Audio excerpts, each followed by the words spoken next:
George Bush doesn't care about black people. Welcome to World Class Bullshitters, the epitome of pop culture. I'm your host, Jeff Hicks, and with me tonight is the one, the only, Dion Green. Baby, boys and girls, children of all ages, welcome back. Surprise, surprise, the king is back. Yeah, long live the king. And up next, American Ramrod, Kendo Slice. I don't really have anything clever or interesting to say, so I'm just going to say Jeremy, number 13. All right, you, sir, get a number 13.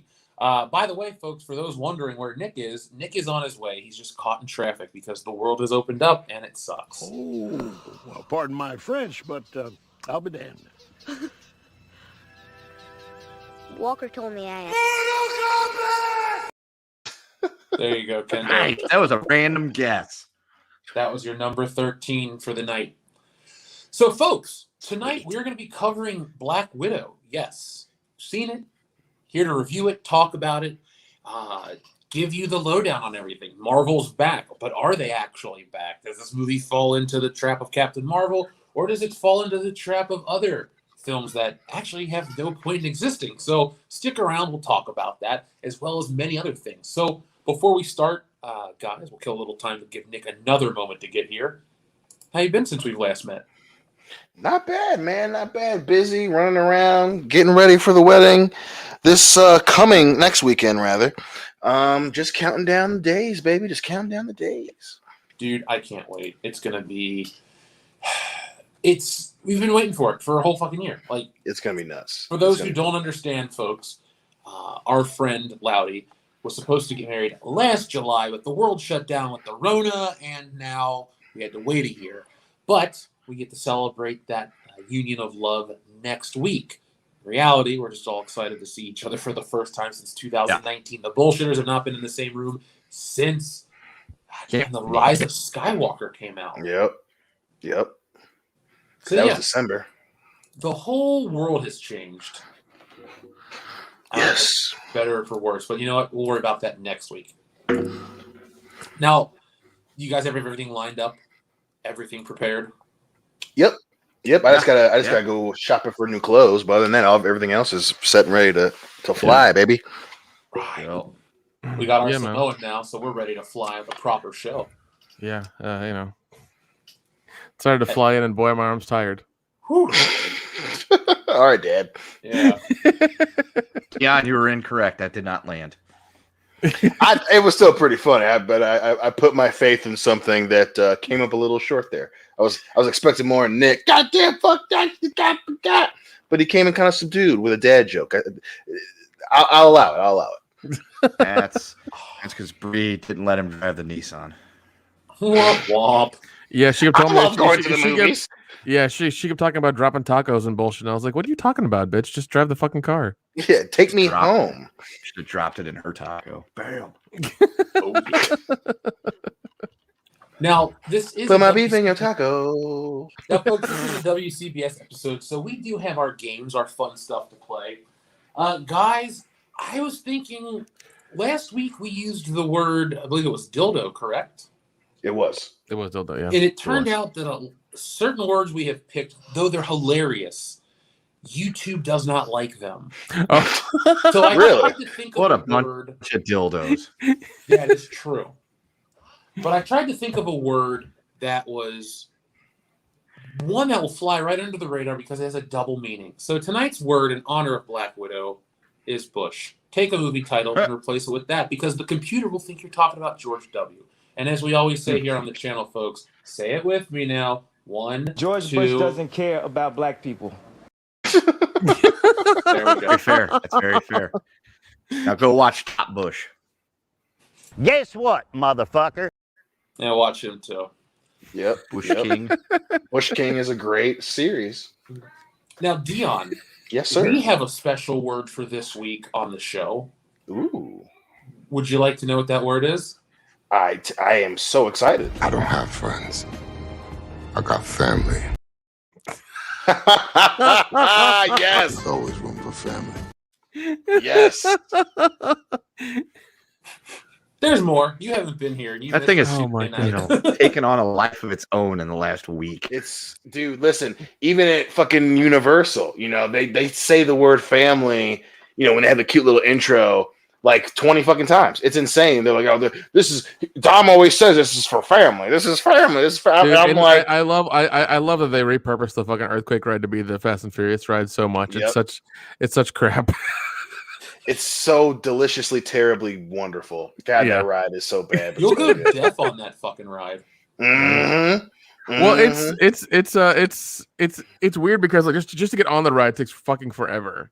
Yep. Like you have to basically go through a real garage and then eventually get to the part where like it starts. So One Bush flew and over the the Furious. Bush. Yeah. hot tub Bush Bush to the machine. future. Oh yeah. Indiana Jones and the Temple of Bush. It's a pretty good one. Yep. Yeah. That's in the Bush trilogy. Yeah. Yeah. My personal Right before the favorite last stopper by Bush. will shoot. So yeah, folks, let's have fun with Black Widow's Bush. Now, we have nothing new to talk about on Patreon. I'll be recording some more stuff. Folks, I've been here in downtown Philadelphia, not West Philadelphia, thankfully, not born and raised, but I have been getting a lot of stuff done for the channel. As you guys have seen, we had a Black Widow video drop on Tuesday. It's been very successful. It's nice to be back on the algorithm's good side, so going to be pumping out a lot of content. Today, dropped another one. Now, tomorrow, I'm part of the Iconicon event, the online event, which features channels like Retro Blasting, 2 Cent Toys, Analog Toys, and many other great YouTubers, including myself. Ha ha ha. But all joking aside, I'm putting out a video. I actually made it. It's uploaded. It's ready to go tomorrow night at 7:30. It's on Axel Foley, Beverly Hills Cop, something we fucking love here on the channel. You've never made content about it. Guess what I have? I went above and beyond on this one. It's my favorite video I've made in a long time. Not here to pat myself on the back. It's a topic I'm passionate about, and we get to make fun of shit like the Golden Girls. Actually, we like the Golden Girls. We just get to talk about it, too. So join us tomorrow for the World Class Bullshitters portion of Iconicon, the most fun part you'll have, because it's us. So there you go. Now, that is it for the updates, stuff for the channel. You guys ready to start talking about Black Widow? I got a question first. Yes. Will Pee-wee's Bush Adventure or Big Bush Pee-wee be featured on any of those channels? Big Bush Pee-wee is actually the title of Paul Rubin's fucking autobiography. What a terrible, what a dumb decision, dude. Okay. Was it really Big Bush Pee-wee? Hell no, it wasn't Big Bush. About to say, I was like, you sold that. I was like, did he really name it that? Damn, like Paul, we know that you shouldn't be getting arrested. I was like, damn, did he really? Has Ruben gone off the deep end, bro? But that was a good sell. You HK'd the fucking fade there, babes. Oh, I did. I got you. Hey, Jeff, has the guy from Skull and Bones still stalking you around Philadelphia? He's sitting in the living room. Yeah. Don't you mention me. Don't you fucking mention me. Don't you mention me. Just God damn it, you mentioned me. He's looking at me in the corner right now. home the book castle. What? Kendo beat booped hard. There was the pause where Jeff was like, what? Yeah, I said Harold and Kumar go to Bush Castle. Yep. Okay. That's a good one. That's It's a better good than one. going to White Bush. That just sounds like a town outside of London. Yeah. Cheerio. Oh, I'm just reading the chat right now. Beat Bop Bush. Okay, people like the word game tonight, so we're gonna watch. Colonel Sunshine, Yeah. spotless Bush. No Yeah, Bush that's for old dude. men. Which Yes. All right, folks. All right, we're good. We're gonna get this done the right way. Now, one thing I just want to let everyone know: if there's a little bit of weird disconnect, it's because my Blue Yeti crapped out. I've had 2 crap out on me over the last month.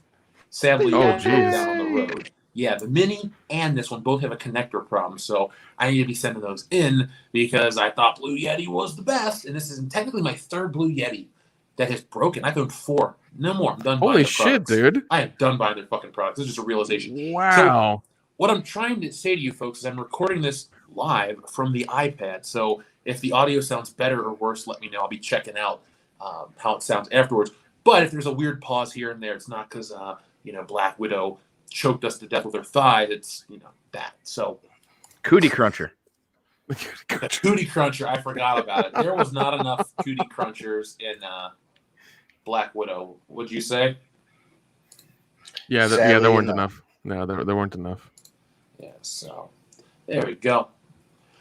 Anyway, let us start. So we have an image right here of Black Widow and her sister, was it Yelena?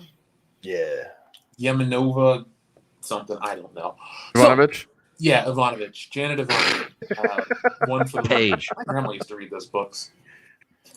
You know what, Fatty? We're going to leave Bushraker up here because you are very on brand for tonight. So, folks, Black Widow has just dropped. It is the first film that I've seen in theaters since, was it The Gentleman? Or did we see Underwater last? The Gentleman, the Guy Ritchie film, which feels like a million years ago. When did you guys last go to the theater? Now, I know, Kendo, you didn't take as much of a break as I did. And Nick, I think you've been more recently too, but... Yeah. I think I went like last week or something. So I've been going regularly ever since, because where I live, the theater's been open and they've been showing old movies and stuff like that. So I've just been going. So. What about you, Kendo? Yeah.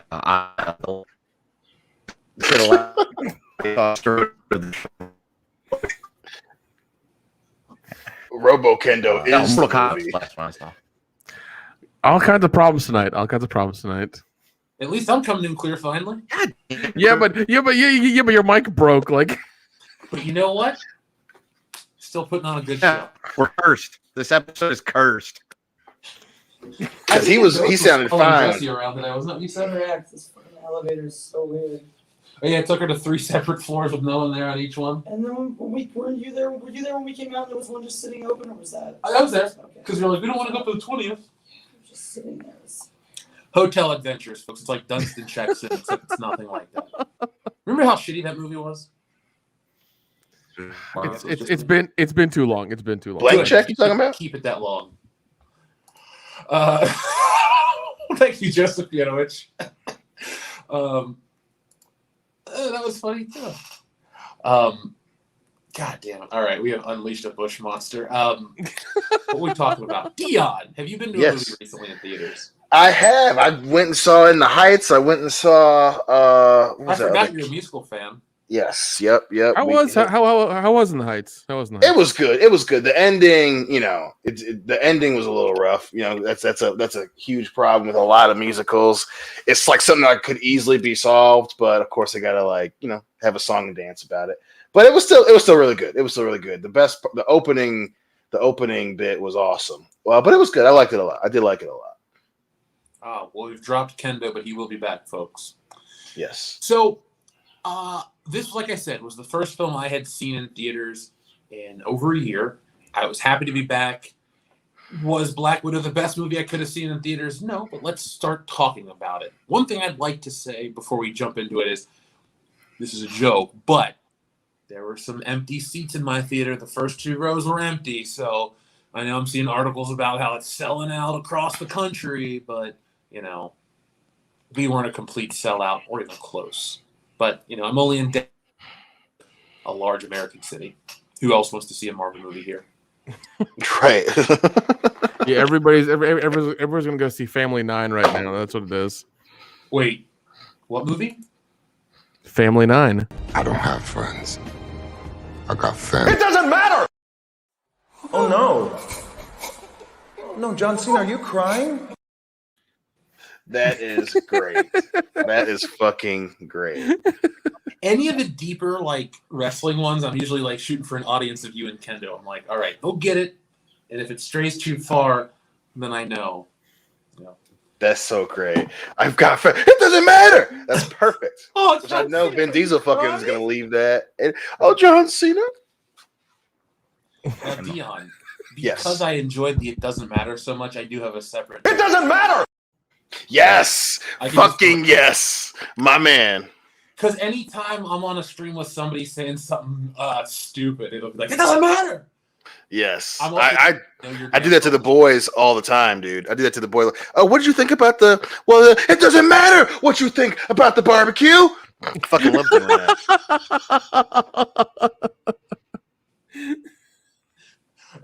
Yeah. I'm sorry. I'm looking. There are more rock buttons, so just be prepared. Kendo, you back, buddy? I think so. Can you hear me? Much better. Yes, we Okay. hear you. So for starters, I'd just like to say Sisterhood of the Traveling Bush and the Divine Bush of the Yaya Sisterhood. Nice. Yes. Here we go. Bush NATO. Yes. Bush NATO. So, Superman 4: The Quest for Bush should just say Booger from Revenge of the Nerds, Quest for Bush, because that's all he's looking for in that movie. Remember? Nick? No, that's true. That's true. We got Bush. I was going to put that on last night, and then I ended up falling asleep before I could get up and turn off Dante's Peak. But Dante's Bush. Better than turning off Dante's Bush. Now, look at Hamilton. You should have been watching Volcano. Okay, instead you should have been watching Volcano. Instead. Bushinator. We'll talk about that weird connection off air. But Okay. we'll go on now. Bush, God damn it! All right, listen to Julian. That's a good one. Black Widow is the newest Marvel flick. Now, Marvel has come a long way since Iron Man back in 2008. Some would say it's come full circle. Some would say that means you've gone a full 360 and started where you started from. This movie, it is not a bad film, but it's nothing special. Holy shit, is it nothing special? Like, really? I don't know how to describe.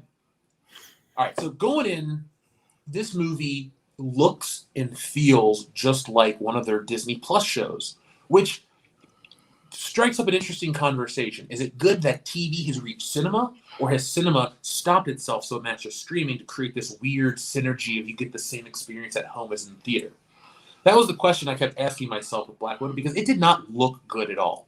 For being a fine movie, it was fairly shoddy looking. There were shots that were out of focus.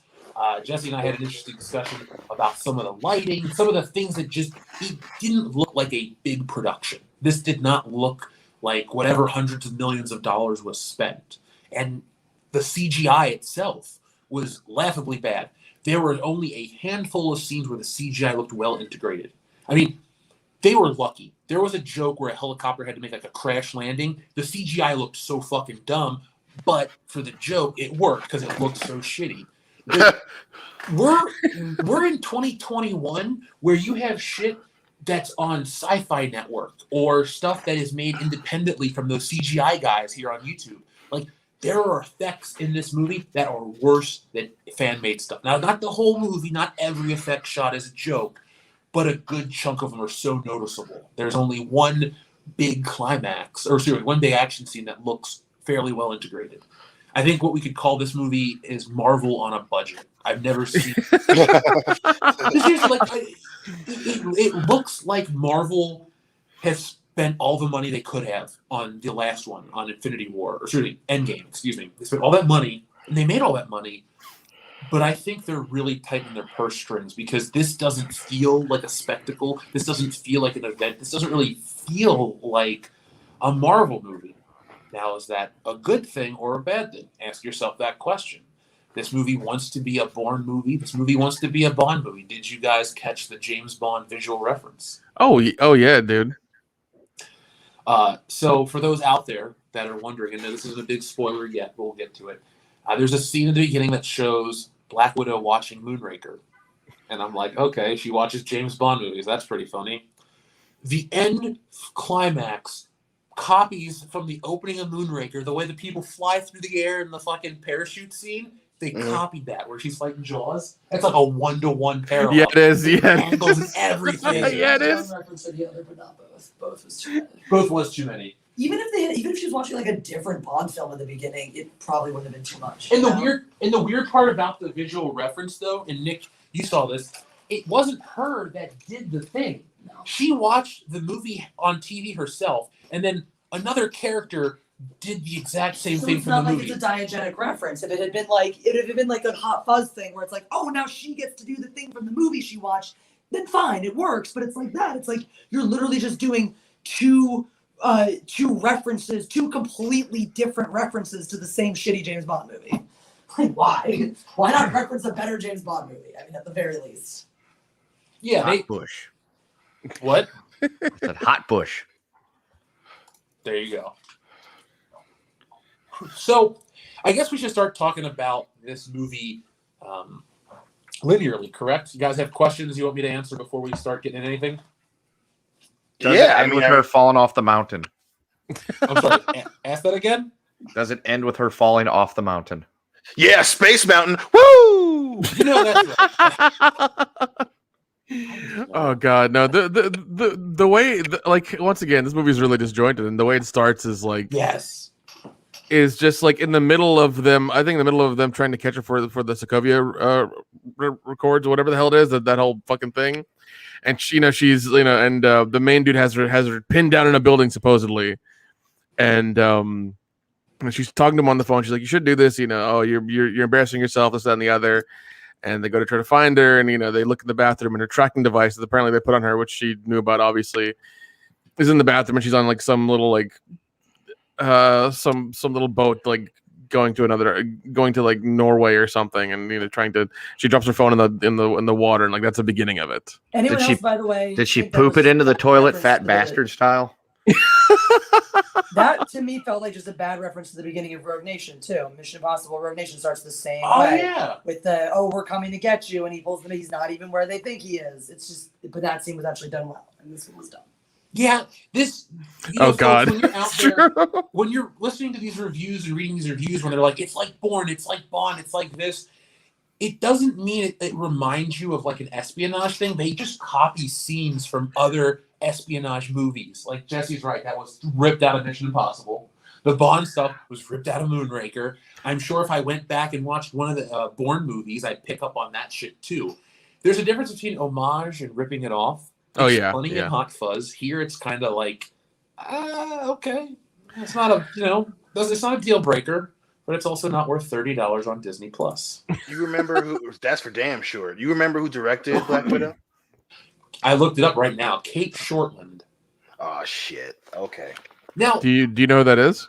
No, I don't. I forgot that they were doing the the female-led film directed by a female thing, and because wasn't she the only other thing she did was some TV shit right before that? Because I remember us regularly talking about it, and then she did some weird ass episodes of stuff too. Well, yeah, her filmography reads like this. So short film work in 1998, 99, and 2000. She directed 3 short films. Her first feature was in the year 2004. It was titled Somersault. She took 8 years off from filmmaking, and then in 2012 directed Lore, Berlin Syndrome, and then Black Widow. So Black Widow is her first directorial work in 4 years. So I guess it would have been 3 years at the time. And then she's done a lot of TV that I've never heard of. She wins a lot of awards, indie film awards, best direction awards for, I don't know, the Abu Dhabi Film Festival. That's not a joke. She actually won that. Stockholm International Film Festival. So she's an artsy director. And I think that shows. She's an artsy director trying okay. So this movie got tombstoned, essentially. That means that she was the director, and then somebody else directed an action movie. That's actually no. Or did she get mummied? That's the other question. Ooh, that's the real. That is the real mystery. Did she get tombstone or did she get mummied? Man, that's a very good point, man. Yep. Because that's and again, listen, I haven't seen it yet, so obviously I'm still gonna go see it. But that it's just very interesting that you guys are describing a movie that is paced like a TV show, and this director's biggest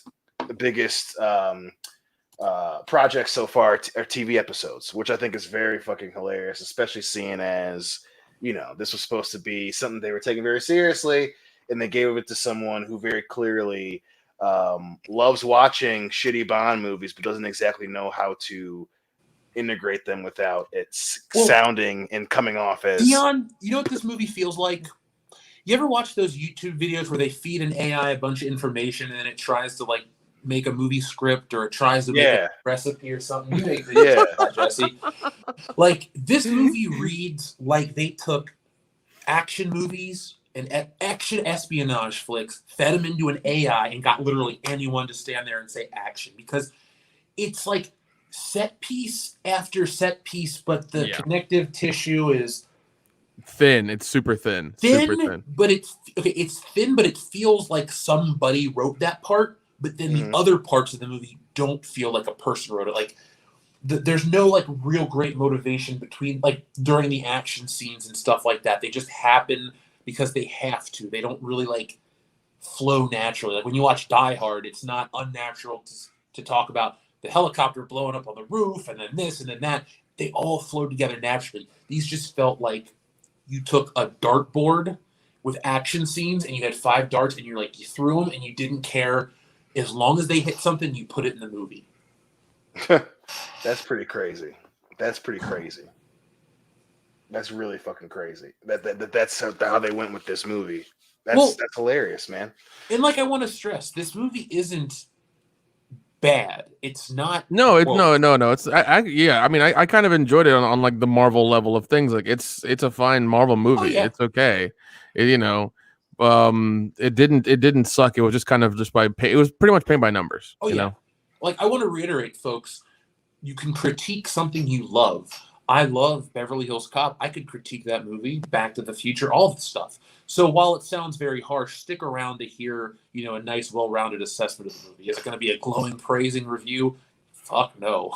Be prepared for, honesty that places like IndieWire aren't going to give you. Now, I want to mention this early. This isn't a woke movie. No, it is not. Now, as much as IndieWire was like saying that shit, I was like, because I was expecting it the whole time. Now, and it never happened. There is a heavy-handed narrative in this film. Be prepared. Now, if you consider this woke, that's fine. There are a ton of other movies that have a heavy-handed like political message that I wouldn't consider woke. This one has one. It's human trafficking. This whole movie is about. It's an allegory for what human sex trafficking is happening today in the world. Or even I want to. It's so heavy-handed, and like that's the one that makes me roll.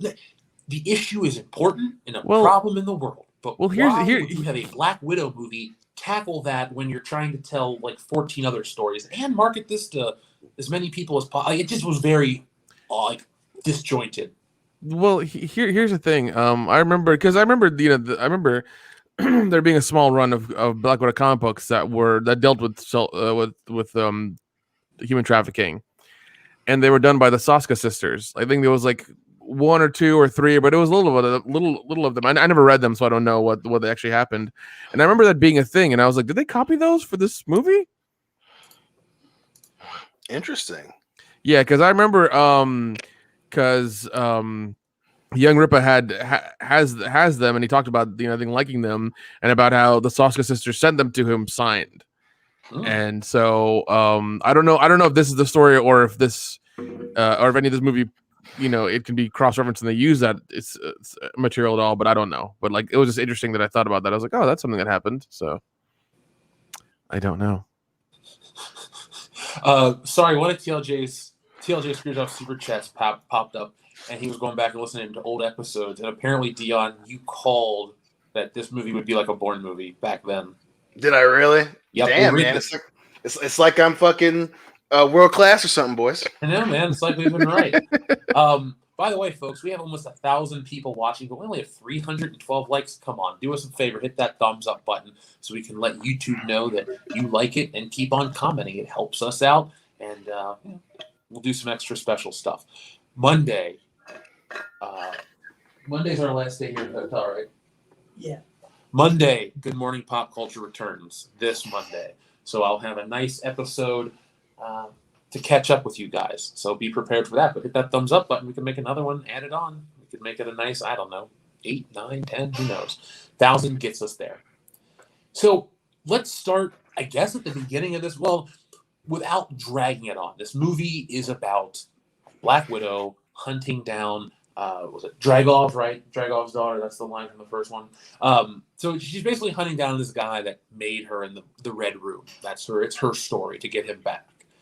And there's another subplot where her sister, quote unquote, is a former Black Widow who is under mind control, and she's been freed, and she wants to disperse this stuff to help free other Black Widows. Well, actually, that's her mission. And then David Harbour and Rachel Weisz are there too. So let's just jump back to the beginning. So you see Black Widow. It takes place right after Civil War, so 2016. And we see her on the run from Thunderbolt Ross and whatever they're called, not S.H.I.E.L.D., but those agents, the government's after her. And, she's not there. And so you just kind of follow the events of post-Civil War. Now, Nick, what did you think of this setting for the film? I know we had mentioned for the last couple of years, moving backwards in the timeline doesn't really help.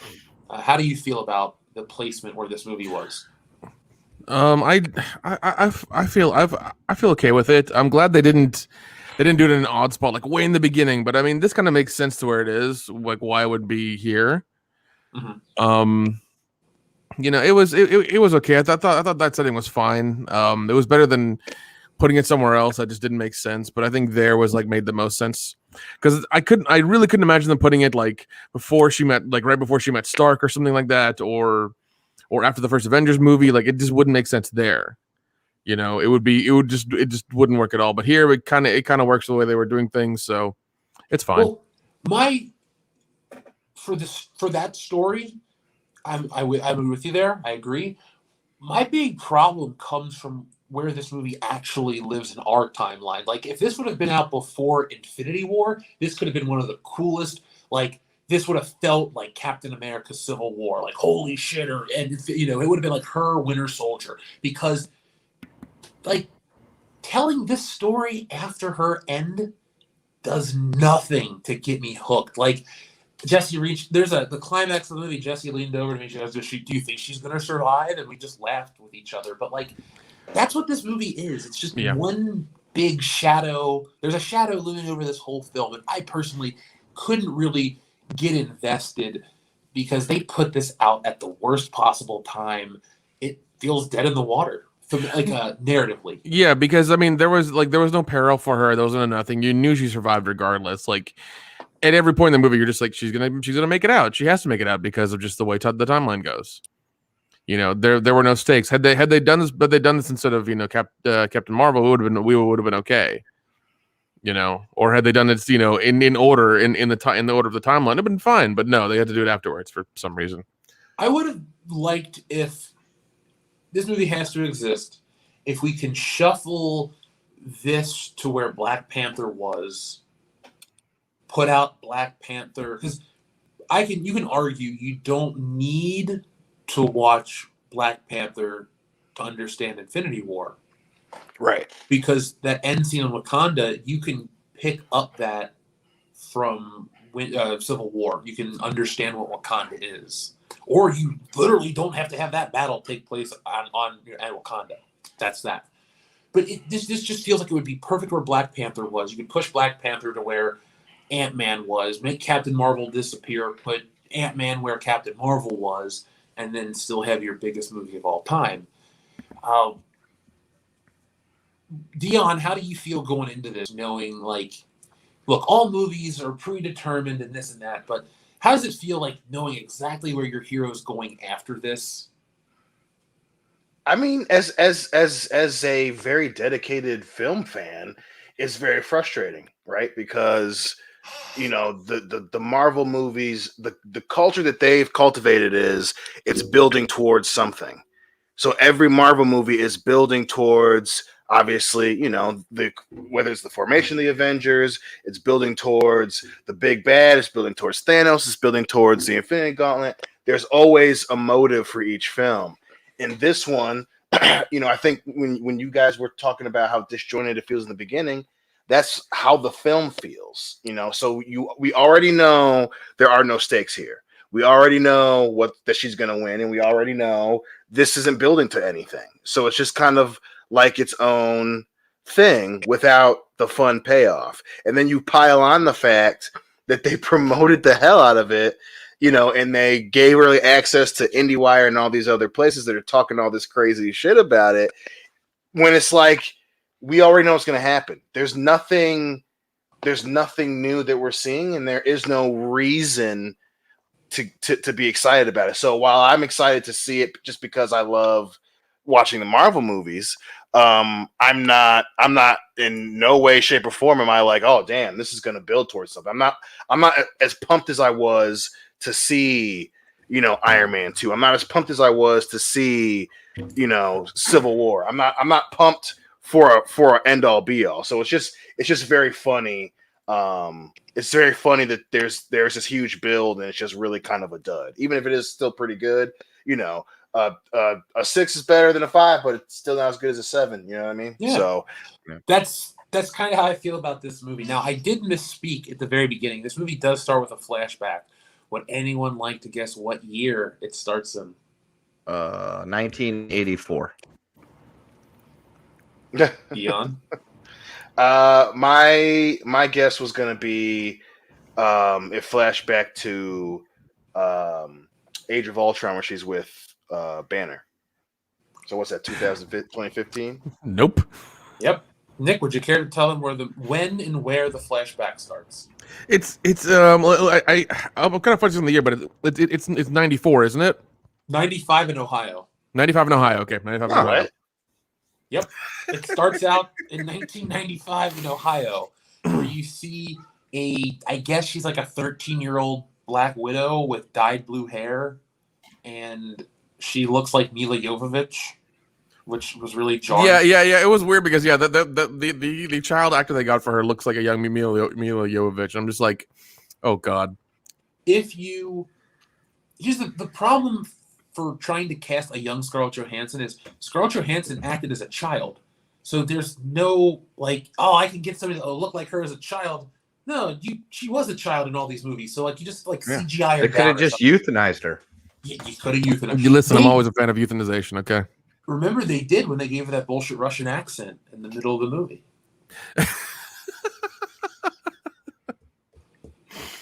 Oh man. So, I would say that's probably. Wait, no. Not to mention what do you want to go into that? Like what that whole scene is and everything? Oh, I guess that was Mila Jovovich's daughter. Really? Was it really? Hold on, I'm gonna look that up. I believe it. If that kid wasn't there's no come on now. Do not fucking cast a Jovovich. That explains a lot about this fucking movie. I've been saying it for years now. You keep Mila Jovovich's people away from your movie. Everybody acts like I'm fucking joking. There you go. Yeah. Okay. Yeah, Dion ain't playing fucking games. Is the idea supposed to still continue this trend of trying to cash in on the 90s nostalgia? Yeah, because the movie's credit sequence is the worst rendition of "Smells Like Teen Spirit" I've ever heard. Oh yeah. Oh, it's really God. like slow. It's really like slow version of it done by a female. I forget what version it is, but it's just not fun. So, you guys aren't selling this movie to me. You're really not. Marvel didn't sell it to us. I just want to let you know. Yeah, Ken. It's not made for us. It's not made for us. Yeah. I was already not that interested anyway because you're giving me a movie that's supposed to be like a prequel after like the character dies. So like we've been saying, there's absolutely no stakes. Now this movie could have had stakes if they would have just ordered from Omaha Steaks, but they didn't. Oh God! Stop it! Fucking stop it, Kenda. What? Anyway, so it's like I was at the point where I was like, yeah, this would be like a, when they show Marvel movies on like TNT on like a Saturday afternoon, something to put on in the background and watch. But I don't even know if I want to do that. You don't. So, the whole opening is David Harbour, Rachel Weisz, and then the kid version of Scarlett Johansson, Black Widow, and her sister in quotation. So basically, it's David Harbour and another throwback. Yeah, it's what's it, Harper in the 90s or Hooper in the 90s instead of Hooper in the 80s. Yeah, exactly. So it's like when they did that, I was like, of course they have Dan Harper in this fucking scene. Of course, this is why he's here. He's doing this whole thing. Yeah, they're casting for this movie outside of Scarlett Johansson because it's a different thing, but like they're casting like very stereotypical, like, oh, you're that guy in this thing, we're gonna make you be that guy in this thing. Like it's yeah. Side note. The new season of Stranger Things trailer or whatever hype package thing, I caught a glimpse of that the other night, and they show him in what looks like Siberia. Yeah. So they've already tipped their hand on that one. They said Hey, you excited for Stranger Things 4? No, but here's Hooper. Well, to be fair, that was The in end the of post-credit 3. sequence of part, Yeah. you know.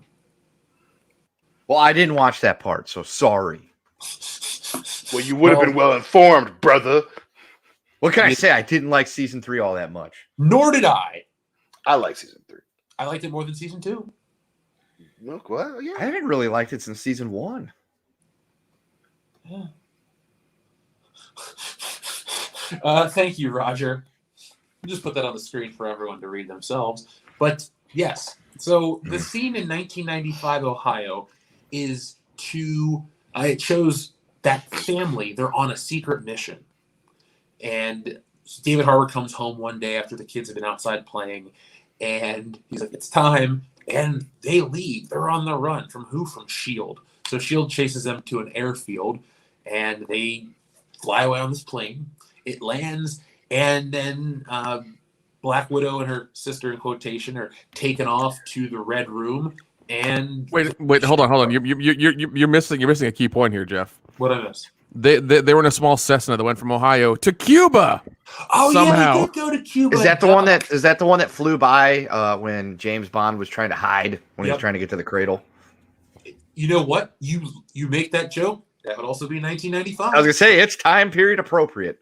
Fuck, man, that's the second James Bond. They really are making a Bond movie.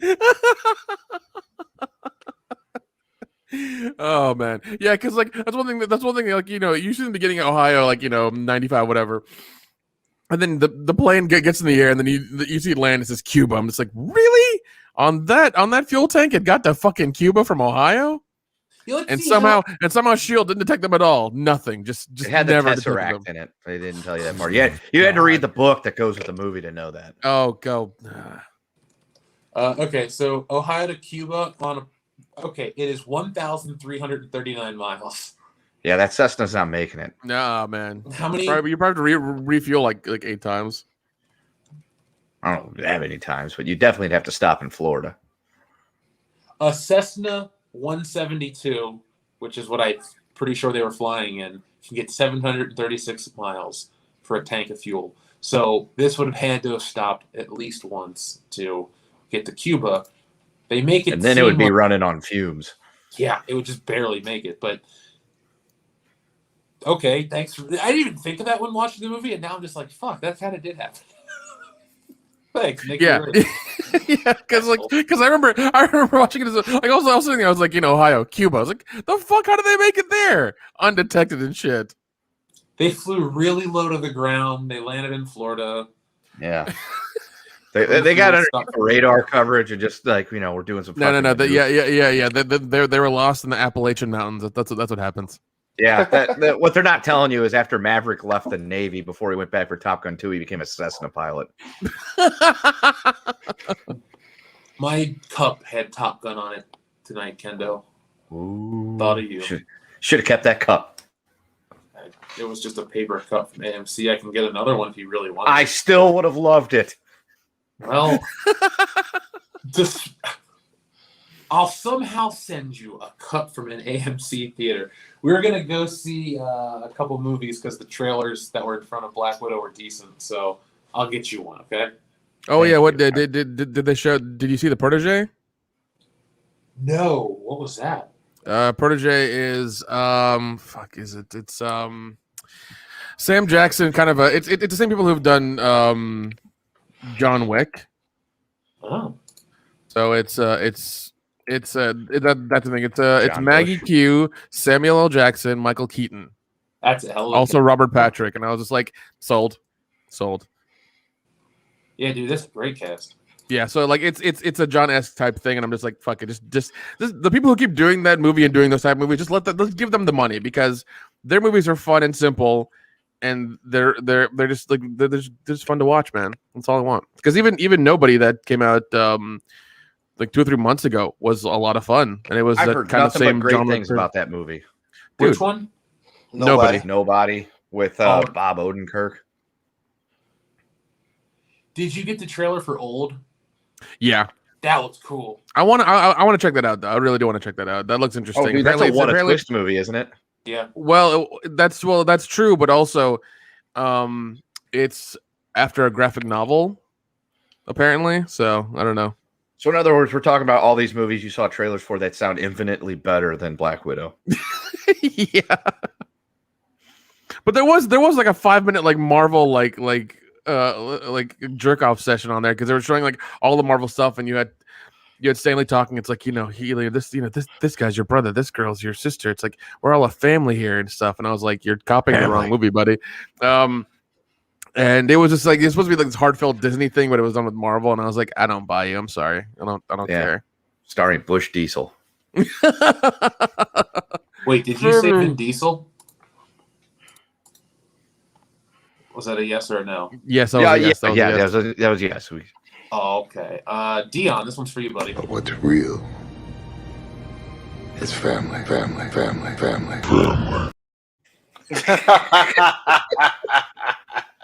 That's awesome. I'm glad you like it. It doesn't matter what you think. Oh, that was Miro.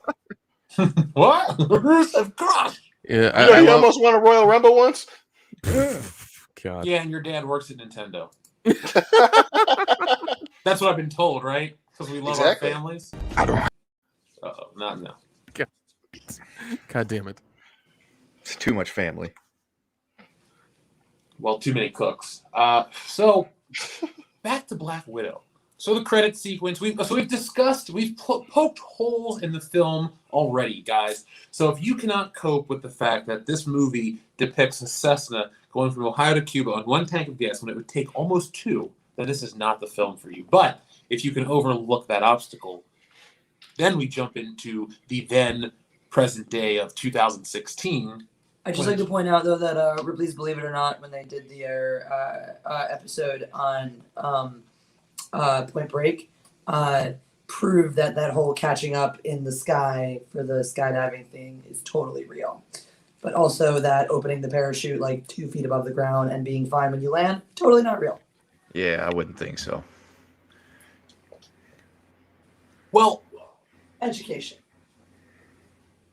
Those things are important because this movie tries to be realistic and then really fake at the same time. No. Like AEW. I'm so impressed with your science 1 minute and then just throw it out the window into a giant fan the next. It doesn't work that way. It's not how science works. So as I stated earlier, this movie is about Black Widow's revenge on General Dragov, the guy that made her and the guy that runs the Red Room. It was a personal story. Now, this is a much smaller scale film than Avengers Endgame. Now, you know what? I wonder if this was intentional. What do I always talk about? Because this is not like my thing that I made up. This is something I know. Bond franchise, they did the biggest movie ever with Moonraker, and then they made it really small. The biggest, they did that with this, where it's like this big Endgame movie, and I did something small. I think that was intentional, and that's why they put it in the movie. Maybe. Or it's just like a weird coincidence. I don't know. Yeah, somebody's trying to copy the Bond playbook, and it didn't work. So no.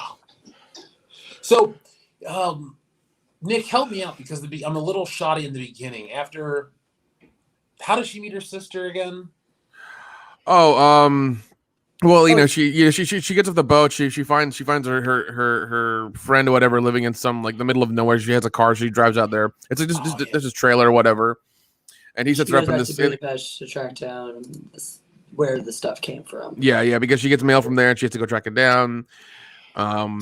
And then as she's going into town to get gas for the generator because it goes out, she gets hit by the bad guy. I forget his Taskmaster. Yeah, the Taskmaster. It's just Clippy from Windows 95. Dude, that was such a dumb twist and reveal too with that. I knew they were gonna do that because that reminded me of X-Men 3, I think. Yeah. Does anyone else get the feeling like one of the biggest overarching and repeated flaws right now with the new Marvel properties is that they think they're treating them like they're more important than they are? Like, I think I would have enjoyed this movie more if if Marvel wasn't trying to convince me every second that I needed to see it, it was so great and so important. And so if they were like, hey, watch Natasha Romanoff interact with her wacky Russian family, I'd have been like, cool, that was exactly what I was Listen. She should have gone undercover as a Russian stripper for like 90 minutes or so. Then everyone would have been happy. But you know, The thing is, whatever. they strongly imply that these Black Widows are definitely like, using their bodies to get in and get these kills. Yeah. But then it's like this weird like anti-message for it too at the same time. Right? Like the original concept is Black Widow, and the way they used Scarlett Johansson in the earlier phases was perfect for that. That's the exact idea of how you break the tropes of the traditional tropes and inject your woman power in a way that makes sense without it being too preachy. You turn the tides, okay? But when you want to sort of victimize them in the process, you remove that agency and you take away everything that you're trying to do by giving them that agency and power, by putting them right back into, these poor broken girls that were rescued from human trafficking and turned into these weapons. It's like, all right, well, which one are we? Are we like, yeah, we're tough, strong, sexy women who can beat the shit out of you with our legs and vaginas? Or like, are we delicate flower victims who were hurt so much by men, so now we have to hurt them back? Yeah, that message is definitely. Yeah, that was a confusing subtext to the whole movie. It's like, what are we supposed to believe right now? Right, because like it was doing it right when it didn't stop to try to tell you. Every time it stopped to try to tell you, then I was like, what the fuck? What is this? What is this ham-fisted message? Just stop. Out of place is what it was. Right, stop trying so hard to have a fucking message and just tell a decent story with decent characters, which you kind of have. And let the message speak for itself. Hey, guess what? We have a Black Widow button. There's no sound though, but it does this. That's my favorite Black Widow button. Oh, back then. Back when she was used for her original purpose. How you gonna get Tony Stark's attention? Send in your sexiest agent. There you go. The shit he was thinking about. That's how it worked. That's how she got in. Now, this movie. I guess I'll save this criticism for later, but remind me, Dion, to bring up the point about a line from the first Avengers movie and how this one either tries to rationalize a line of dialogue or it changes it completely and ruins what was established. I like how you assume Dion will be awake later to remind you. That's true. He's usually the first. Dion, are you awake? Listen, it's a very funny joke, non-world-class bullshit member, but also it's even funnier because like a couple times, all of a sudden, Paul, easy. All of a sudden, now I'm the dude that falls asleep. You fall asleep a couple times, and I get the scarlet fucking letter. Holy shit! Here we go again. This is bullshit. Message.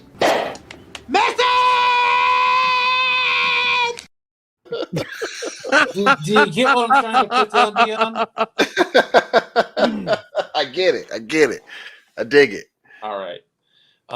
Actually, let's take a quick breather because there's a lot of people in the audience waiting for us. So let's, because we're here for you guys.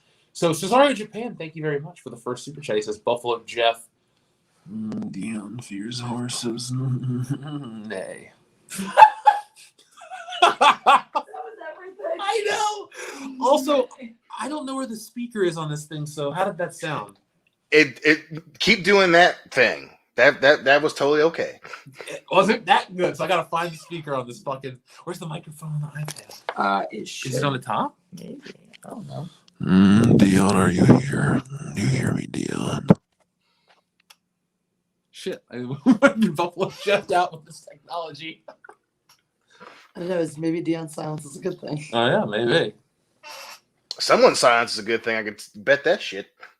Oh, I need it. You know what else you can bet? Your $100 on Avatar 2. I'm excited to collect when that movie comes out. Yeah. Oh, well, wasn't it supposed to come out?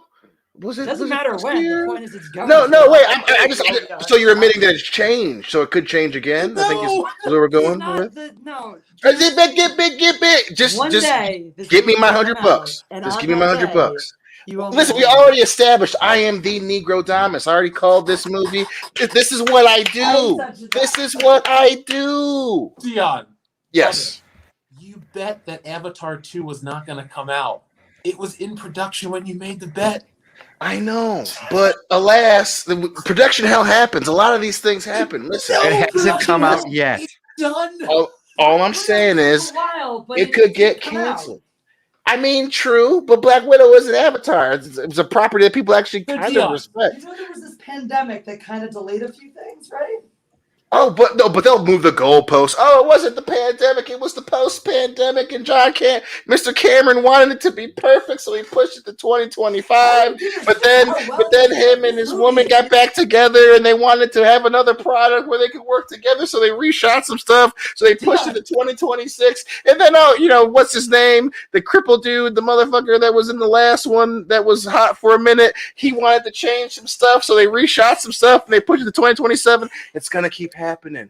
Just trust me. I'm not even gonna see this movie. I'm just gonna take $100 from you when it comes out. Yeah. Just when I'm right, I'm right, guys. That's all I can say. When I'm right, I'm right. This ain't one of those times, buddy. It's not out yet.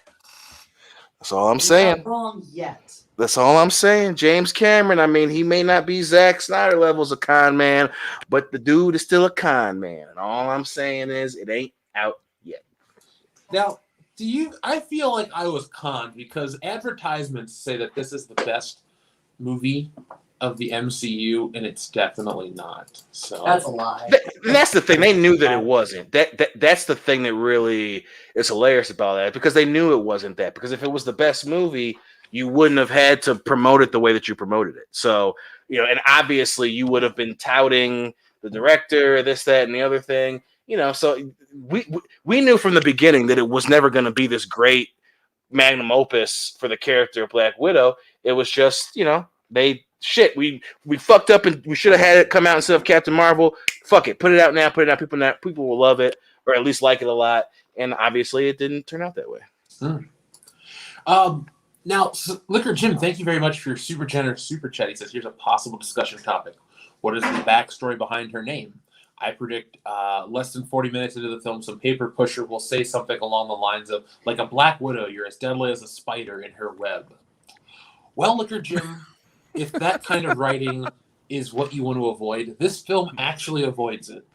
To give you the answer you're asking, or to answer the question you're asking, excuse me, they're just all Black Widows. Like, the program is just called the Black Widow program. Yeah. And so they'll refer to Rachel Weisz as an older widow, or an older widow like another one. So it's just all the or like an ex-widow or something like that. So yeah, it's weird the way they prefer to refer to them. It's strange, but whatever. I mean, if everyone raised a Skywalker, so everyone can be the Black Widow, I guess. Wouldn't an older one just be a gray widow? No. They were all widows. Like, if she was the only Black Widow, and they were all dressed in black, they only ever referred to them as widows. Okay. So maybe the Black Widow was a special designation. Okay, so maybe Natasha's the Black Widow, but everyone's a widow. So there's a lot of dead dudes in that movie. The Red Room program is how they refer to them. Gotta keep it in your pants, bruh. Yeah. Now there isn't like a simpy guy in this movie. There's the tech guy, the arms dealer isn't really like a simpy guy. He's like, because I see people saying stuff in the chat, I think he's probably the most like milquetoast dude, wouldn't you say so, Nick? Yeah, because I mean, like he just helps her out, and he complains a little bit here and there, but it's not like anything bad because he's getting chased by Shield as well. So and she doesn't punk him out. No. She tells him thanks and all of this shit. Like this, it's weird that they're marketing this movie like this feminist rah-rah piece, because it's really not. It's not a good movie, but like the people promoting this in the media are gonna hurt a movie that they might not, want to hurt, because it's on the lower end of the Marvel spectrum. But I couldn't certify this movie a woke movie. Could you, Nick? No, definitely, man. I mean, like it's one of those things. Like if you're searching for wokeness, you're gonna find it in this movie. But if you just really don't care, and like if it's not like overly pronounced or like out there or anything, it's probably subtext in the movie as at most. But that's it. In all honesty, it's not woke at all. It really isn't. So you're saying this movie has no simpy? Scott Steiner does not approve. Oh God. But yeah, I was just trying to think, Liquor Jim, since you had asked about how they would name her or stuff like that. This is like, this is definitely not one of those like let's dump on the dudes movies because there's only like 3 of them there in the whole movie. There's not a lot of people in this movie, No, there really isn't. and the bad guy's dumb, but it's the bad guy. Both villains are dumb. Like, I don't actually think this movie passes the Bechdel test. You don't think so? They I talk don't about men and actually every... think it does. I think every conversation that any 2 women have separately, in some way, if it's around family, the dad's a part of the family. Yeah. It's like and really like it's all about the men, or it's about what's his butt. Every fucking focus is about the Reverend, this guy. Literally, their entire focus, the entire movie is on the white man. So it really doesn't pass the Bechdel test. Suck it, Black Widow. Yeah, shit. There you go. This movie can't even get itself right in its woke promotion. The women are just completely centered or focused on men the entire movie, right? Yeah, two women are focused on an old white man. Sounds sounds right. That should be how to explain a film plot badly. Wow. Add it to the list. But what else, Looker Jim? I'm trying to say. How else can I answer this stuff? Yeah, it really didn't. It didn't get into the hokey stuff. It wasn't like in Captain Marvel when Nick Fury looks at the thing and goes, "Oh, the first Avenger," or whatever the name of her fucking airplane was, and all that. It wasn't like "You go, girl," all this dumb shit. It was. This movie falls apart under its own weight of just not being that well planned. Like, yeah. And you know what's that's the better thing, folks. You know, oh, you wanna throw, get ready for the woke movies and you want them to die in this. It's funny when you have a movie that isn't good enough to defend. So these people basically like sink their own cause. Like the people that are out there saying all these stupid things online want female-led action movies and all this shit, but they're like creating the environment to kill their own dream. Does that make sense? Yeah. No, Yeah, that's fair. yeah. Okay. Yeah, because every time there's a female-led action movie now, they're gonna build up and be like, oh, it's women kicking men's ass. It's like I'm not, and then as soon as they say something about it or something, it's like, oh, all women should go support it or anything. That people are just not gonna go watch it. It's gonna be like, oh, forget it. It's gonna be one of those movies again. Getting sanctimonious about the wokeness of a movie before it comes out is a lot like being racist about a movie before it comes out. Like, you haven't seen it yet. Why are you judging it? Why are you pushing a narrative about a film that you haven't even seen? And oh, by the way, you're killing it in the process because no one wants to Thanks, see a woke ass IndieWire. It's a fucking IndieWire about it's supposed to be talking about independent movies, talking about fucking Black Widow. Why can't they just even talk about a movie honestly? Because they got paid by Disney. That's why. No, they didn't though, man. I don't think Disney. That's why this movie's getting average reviews. And it can be kind of Well, expensive. okay. They were kissing the ass of Disney so they can get stuff in the future, I guess, or featured somewhere that they own. I don't fucking know. Well, I think what's happening is a lot of these people are trying to write these edgy, woke pieces, and I'm just going to use woke because I'm lazy right now, I'm tired, but like these edgy, journalistic pieces of shit. Like the people that are writing those are trying to be like cool and insulate themselves, from whatever by having the right thoughts. But like they're like the one place that's being extremely edgy when the only other person that's like causing that much of a problem is this shit Scarlett Johansson says herself about, oh, it's this and it represents that. Like, I might make a video on that later on because really, these people are their own worst enemy with Black Widow. Yeah.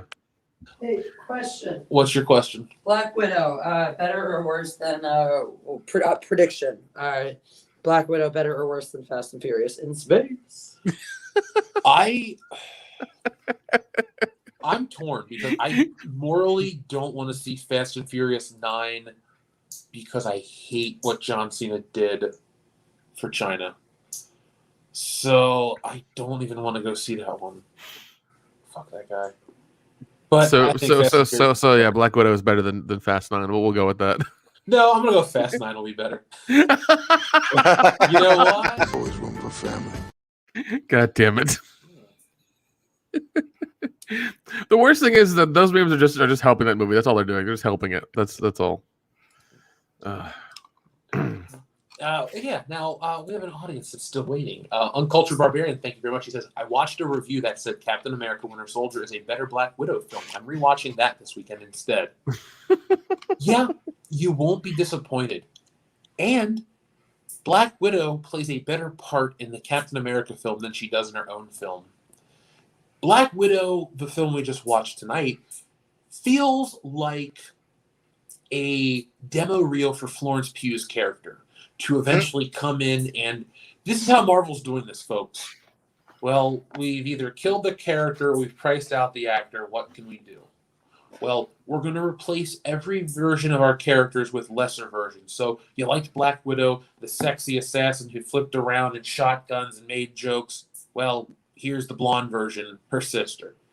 Oh, you like Captain America? Well, here's a sidekick with the shield. Oh, you like this guy? Well, here's his friend with this gun. And Agent Carter was cool. You like Captain you like Captain America? Here's David Harbour with a shitty Russian accent, and his character's called the Red Guardian. Yeah, it's all of their stuff that they're giving us is derivative, or in the case of the Red Guardian, well, intentionally, because the Red Guardian's a shitty villain from the '60s, but a derivative of a derivative.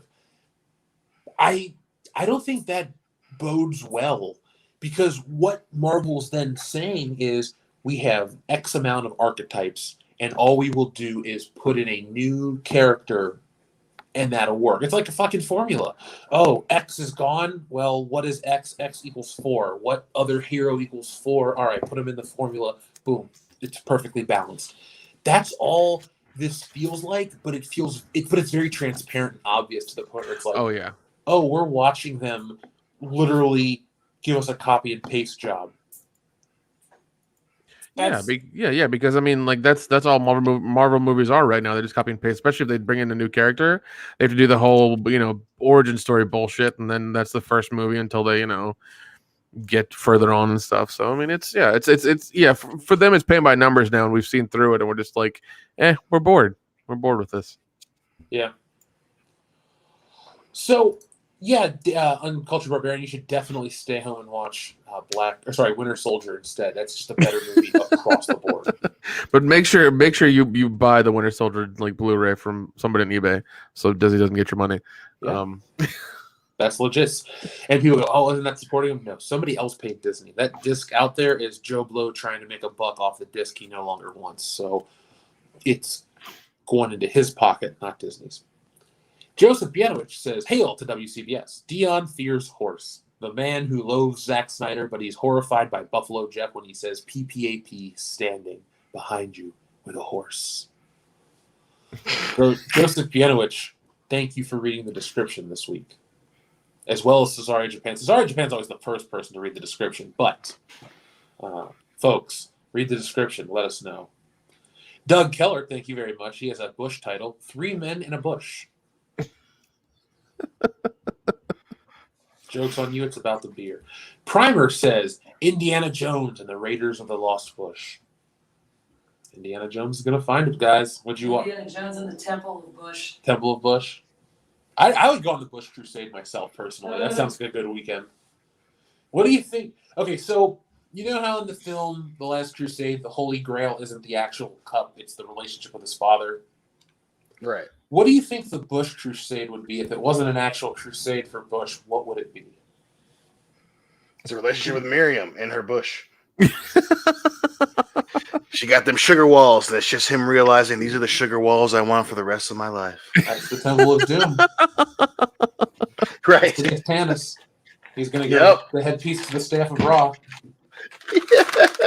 Why is that's the wrong staff. What did George Lucas do? I mean, we know what he did. He was looking for them sugar walls. Yeah. Doug Keller has a great title, which is probably accurate for a lot of things. My Big Fat Greek Bush. Yep. Doug Keller also says Bush is the warmest color. Did you guys ever see the movie Blue is the Warmest Color? No. It looks terrible. No. You should watch it. It's right up your alley, Dion. Oh, really? It's Giuseppe approved. Oh, okay. Yeah. All right. Kendo knows what's up. Yes, I do know what's up. Okay, cool. I was just sitting in the green room. You mean the Dion? Yeah, the Dion room. But yes, Giuseppe approved. Anubis T100 says Bushtails. Whoa!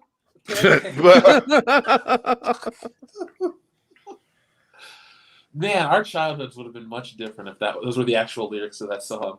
Oh, yeah. Donald Camp, thank you very much for everything. He says, speaking of tacos, took my wife to a nice Mexican dinner. We're sitting there, she's looking around, and I said, I hate you. I said, why? She pointed at a horse head statue, so all I could do was laugh. Jamram!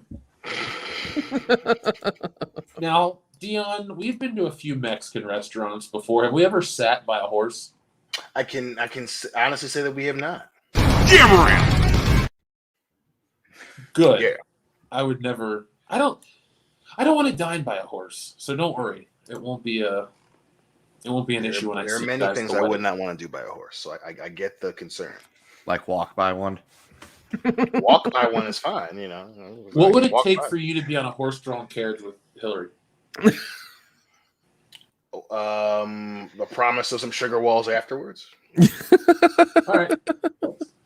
Fair enough. We know Dion's price. Yeah. I'm a simple man. Now, folks, make sure you guys stick around. Excuse me as I cough. Because I won't. Hey, folks, make sure you stick around. Oh, God. God damn it. All I was going to say is stick around, folks, tonight, because we are going to talk about Richard Donner, the patron saint of WCBS, has sadly passed away. And we would like to have a couple moments to talk about his legacy. Now, one thing I want to show real quick before it melts, because our hotel refrigerator is dog shit. Where's that go? Oh, let me just put myself in here. We have Goonies ice cream. Where'd you get it from, man? The Wawa. More simulation proof, by the way, because what the fuck were you watching? It's true. I watched the Goonies just the other day, and then I found the Goonies ice cream. And guess what the name of the fucking creamery is? What is it? Hey, you guys. Oh, yep. Well, Isn't this the fucking Matrix we live in? I need to go find that stuff. Yeah. Just mail him some. Do you really want me to? Yes, Yeah, right now. Funny. Right now, Jeff. I got a better idea. I'm going to eat this ice cream on air, and then I'm going to bring you the empty container. I mean, it wouldn't be the first time that Nick has gotten a drippy box. Oh! Nick, are you cool with sloppy seconds? Always. Oh. Well. As Jeff stuffs his face. Yeah. No, I just brush my teeth. I'm like, oh. Well, I'll save for you. I'll wait for you. How is it?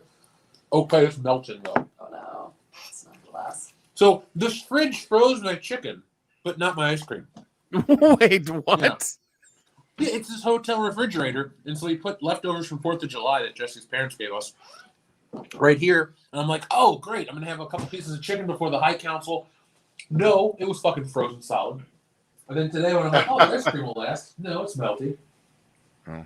Maybe you put it in there during its lunch break. Oh. Glad we got that figured out. Yeah. I'm not dead. Okay, good. He was probably just eating ice cream. No, I was actually putting the ice cream away. Thank you. That's all I was doing. Look, if one fucked up fridge is right, Miss Ninja Julian.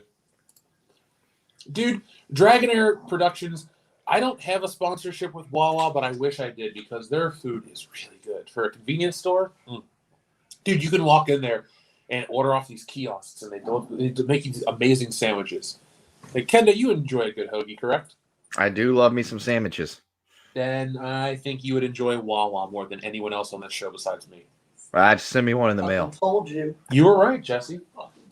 Like, isn't everything fresh on them, right? Tell us about it. So Wawa, they have their own dairy. They started as a dairy farm, and they used to actually be in more places, more expansive, and then they decided they didn't want any of their stores to be more than a day's delivery from their dairy farm. So they have one in Pennsylvania, and they have one down in Florida. So it's the only places days drive from there that you can get Wawa stuff. They now make their own bread fresh. I don't know if they do their own deli meats, but they think they used to do boar's head, so they either still do that or maybe do their own now. But yeah, they make their own like milk, branded milk. They do their own cheeses for their sandwiches and stuff. It's very fresh. It's awesome. Yeah. This show brought to you in part by no one because fuck it, but one day maybe. Hopefully won't.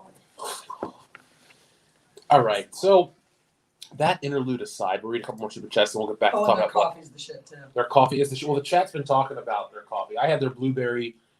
Blueberry cobbler. Cobbler limited coffee today. flavor for the summer. If you can find it, get it. It's awesome. Delicious. So, Donald Camp, thank you very much.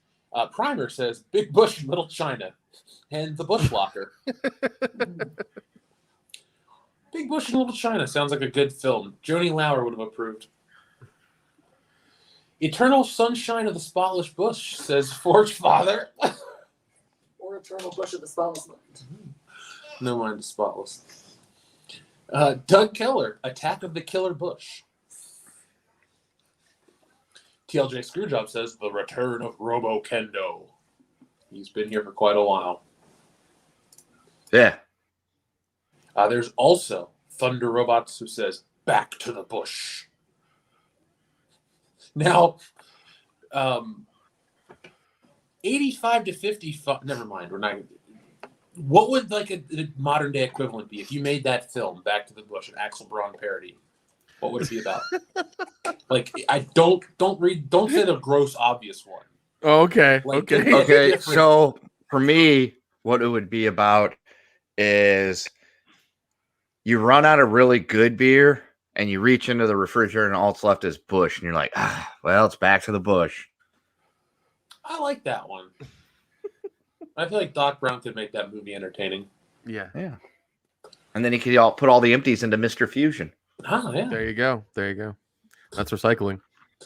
Doug Keller might win $2,000 for a suit, $200 for a bush. Yeah, it's like your team. Oh my god, I love it. TLJ Screwjob says Brett the Bushman Hart. Nice. There's more. That makes Brett screwing Brett a lot different, doesn't it? All right. Yeah. The Bush Taker. Oh, The God. Animal Bushtista. Hmm. Bush Kind. Bush Love. Cactus Bush. The Bush Break Kid. Shawn Michaels. The ultimate Bush. Listen, all these dudes sound like they should be in jail. Bush Hogan. Primer says Bush on Fire. The Bush of Eli. The Bush Collector. That motherfucker definitely needs to be in jail. I would watch that movie, The Bush Collector. It's about you, Jeff. It's about me. About you. SH Rebels 08 says Buffalo. All right. Dion. Time for me to go get some water. Say that right the fuck now. I guess you found the mic. Klaus Dork, thank you very much. He says, hey, at WCBS crew, Dion fears horse. You damn right, Dion fears horse. The Oscar-nominated a-hole says, I was right, Jeff. I'd rather touch my gooch than have seen Black Widow. Far more entertaining. Told you. I could have told you that last week. Folks, Oh my god. you'll have a better time doing that than watching Black Widow. Let's see. Two more, and then we'll get right back to the film. Doug Keller says, The Green Bush. Mm. Is she Irish or just celebrating? She's very Decomposed. Oh, she's very ill. Oh, No, so she's. interesting. It could be alien. It could be alien Bush. We don't know. It could be alien syphilis. That too. And then finally, for now, thank you very much to everybody. Uncultured Barbarian. Years ago, at a work meeting, our department head asked if there were any questions. I smirked at the guy next to me and asked, do you like pancakes? 5 guys in my row broke out laughing. Dude, I would love to have heard that. Would you have yelled back some kind of rock quote if you heard that at work, Dion? Fucking yeah. I'm so glad. Stallone, why are you here? Oh, I finally did it. I got Jesse to watch Over the Top.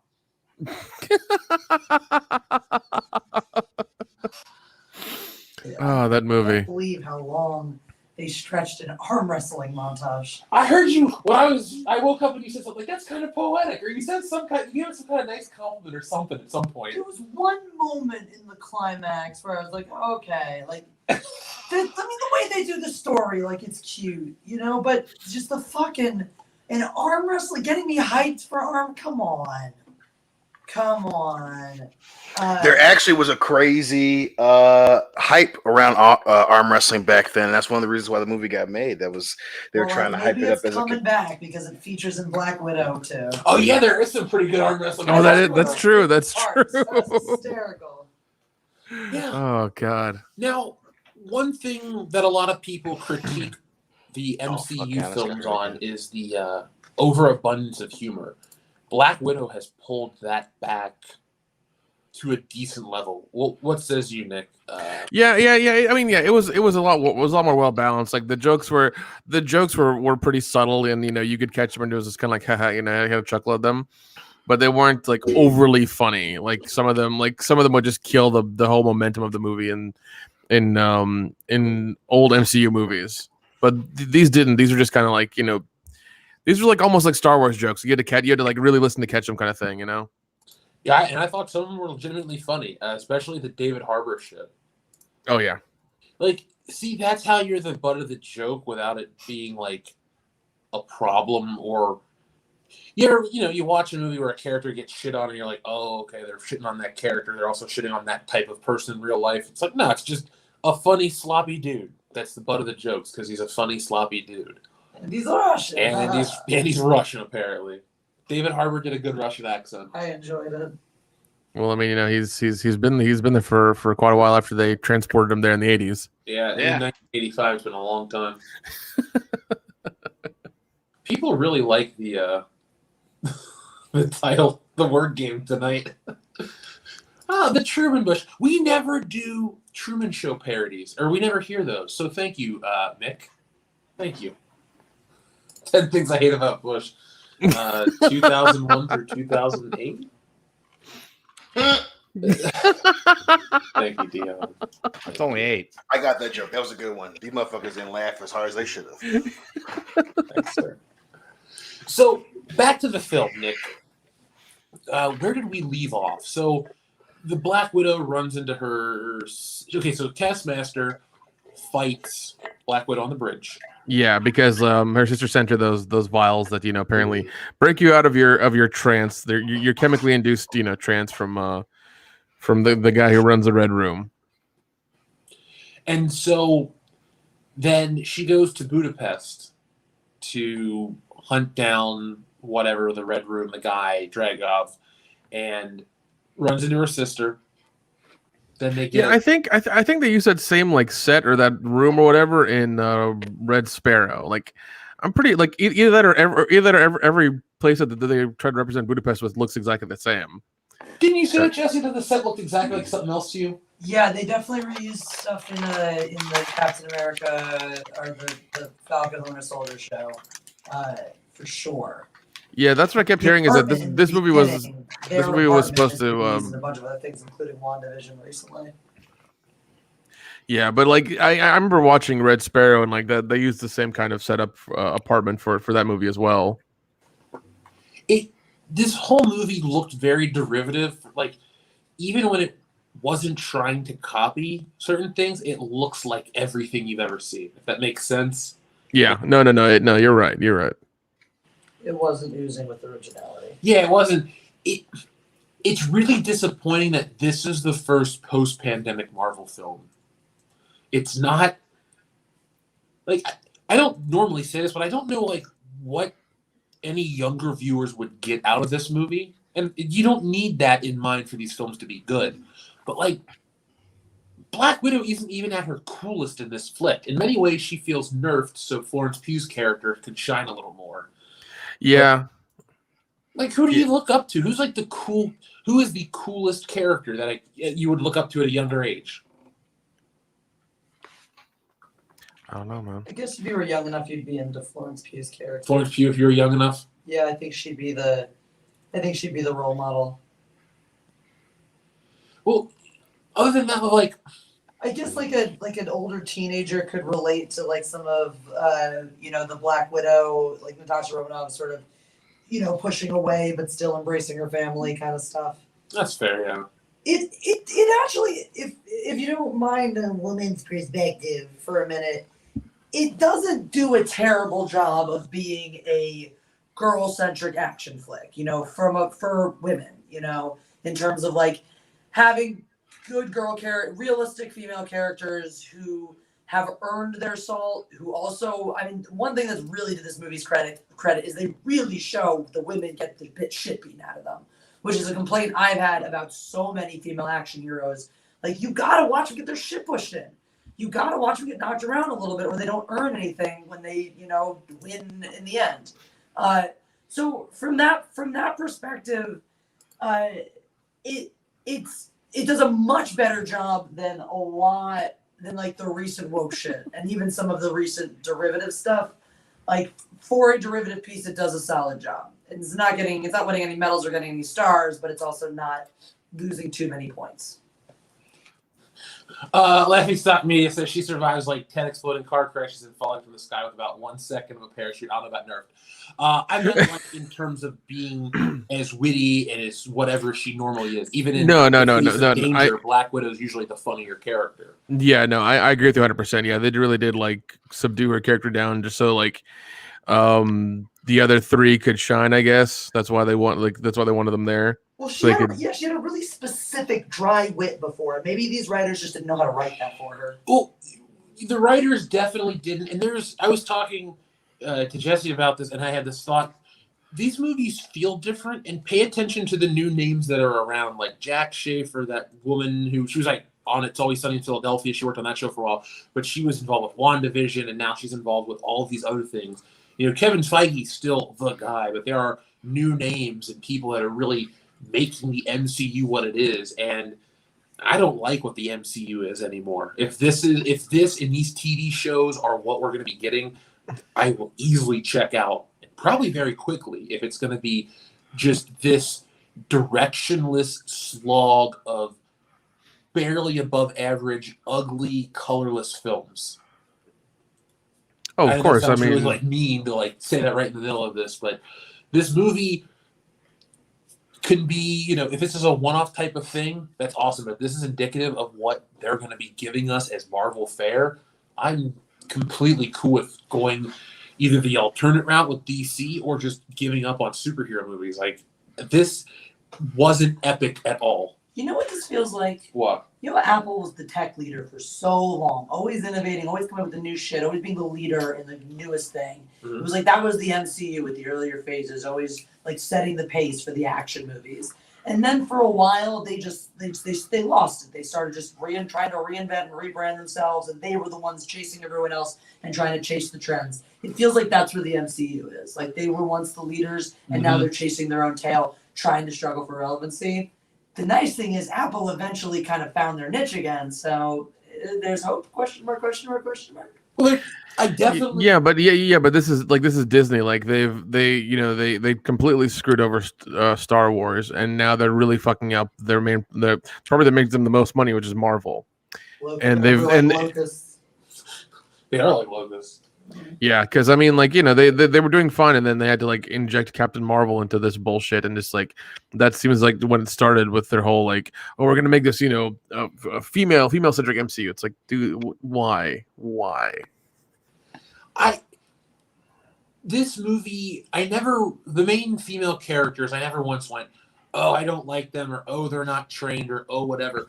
I take that back. There was one scene in the climax where I actually leaned over to Jesse and said, this is a little much, because Black Widow fought like 20 other widows. These trained assassins, not like the underclass. These were the women that had been out in the field earlier in the movie going on missions to hunt down other old widows. So it wasn't like, these are the training widows.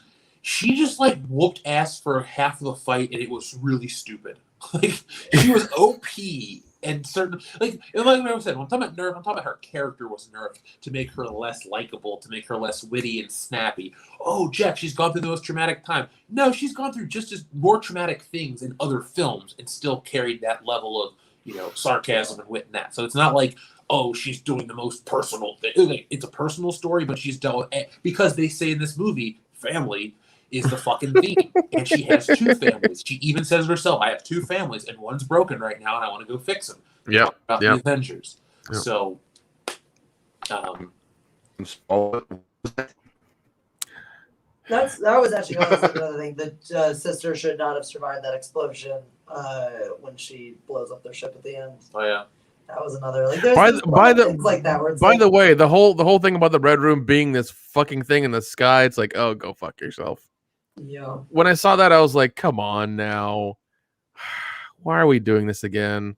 Because they were trying to echo the NASA Russia space race. Oh God. That was funny and that was cool. I liked what they were doing with that.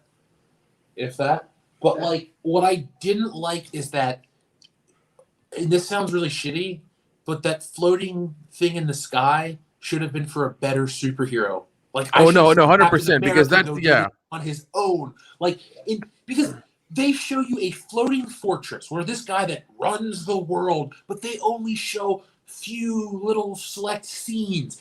This is like if on the fucking Death Star you didn't watch them get to the control room, then get like they never fired it. Yeah, they never did. Like they never did enough with what they set up. They set up one of the coolest Marvel villain layers ever. Because this was dude, cool. yeah, like, yeah, because like it's literally like Cloud City. It was hiding in the clouds and shit. It's like this thing is floating up there, and it's a space it's station. almost as if it was set up like it was a TV show, and not a movie. Yeah. Well, also like reiterate that enough. Yeah, you have someone who's used to doing small scale,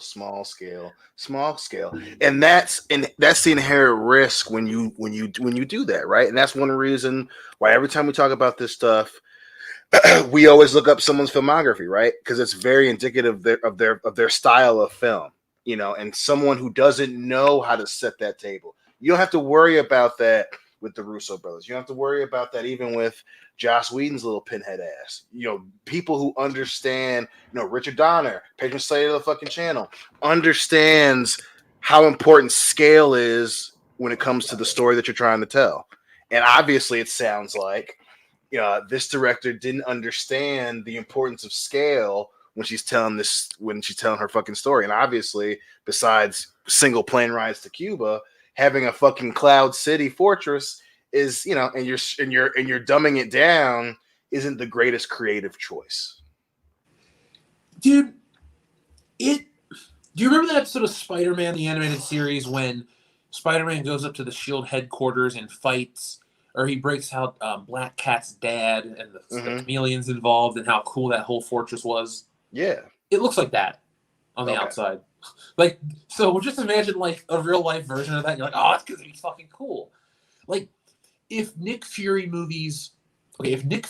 the movies could be like he was in the comics, like a James Bond style character post World War II, you would have Nick Fury infiltrate this place in the climax of a movie. But what Marvel does is they get these big, epic, cool things just to blow up. They don't really explore them. Like this thing, spoiler alert, explodes, and the big thing, the big set piece is this falling from the sky, not what you could do with it in the sky. Just, oh, it's falling, let me dodge through and do this. And it was like a bunch of gray shit falling in front of more gray shit in front of the movie. This color scheme is gray with red hair. It's Russia. Even when they're not in Russia, the movie's fucking gray. The color scheme of the movie is Russia. The color scheme is Russia. Red, white. So just potatoes and poverty. Gotcha. Now, there were some good jokes in this one. Like, David Harbour does have good comedic timing. Florence Pugh's funny. Scarlett Johansson gets funny later in the film. And like we had said, folks, they do tone back some of the comedy to the earlier MCU levels where it's funny, but it's not like they build in a pause. That's gone. This isn't a Guardians film. I fully expect that shit to pop up for Shang-Chi and other untested Marvel movies. That Marvel formula that we all roll our eyes at, that'll be on the unknown Marvel characters. So it's like, I don't know this one. Oh, it's just like every other one. Okay, I'll come back for the sequel. Well, no, yeah. Well, I mean, Shang-Chi's gonna be a formulaic, like, you know, origin story. That's just how it's gonna be. You know, I'm pretty sure you know that's what they're gonna do. They're like, oh, this worked for 10 years. We're gonna do this again. It's fine. It's whatever. So Nick, in terms of the narrative, so they break out David Harbour from jail. Which is weird because like there's a point where he like busts through an armored door by himself. Yeah, it's kind of like, earlier. couldn't you have left when you wanted to? In the middle of Siberia, so there's nowhere for him to go. Oh, okay. Still, though, he could have.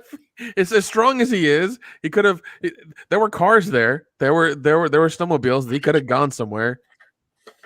I like that it showed him get shot later in the movie with like a million tranquilizer darts. That was hilarious. And see, that's funny, but that's subtle. Yeah. Well, they've written themselves a superpowered character, essentially. No one else is superpowered. And you need to get him out of the story so it's compelling. So at least they had the self-awareness to do that kind of shit. Yeah, because like, you know, Wonder hits him and he's like, you know, it's like Russian Superman, and then like 8 more hit him and then he just falls over. Like, that's funny. That's hilarious. Yeah. They figured out their fucking humor. Yeah.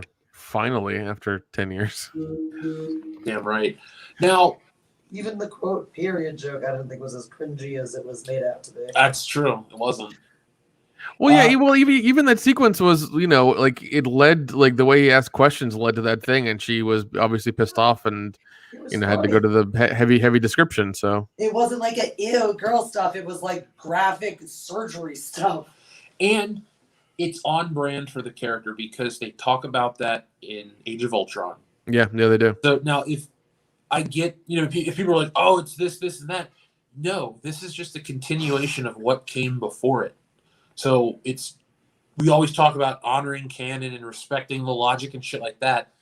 Yeah, maybe some people don't want that. I'm like, if you're eating, it might be a little much for you. If you're sensitive, I mean, whatever.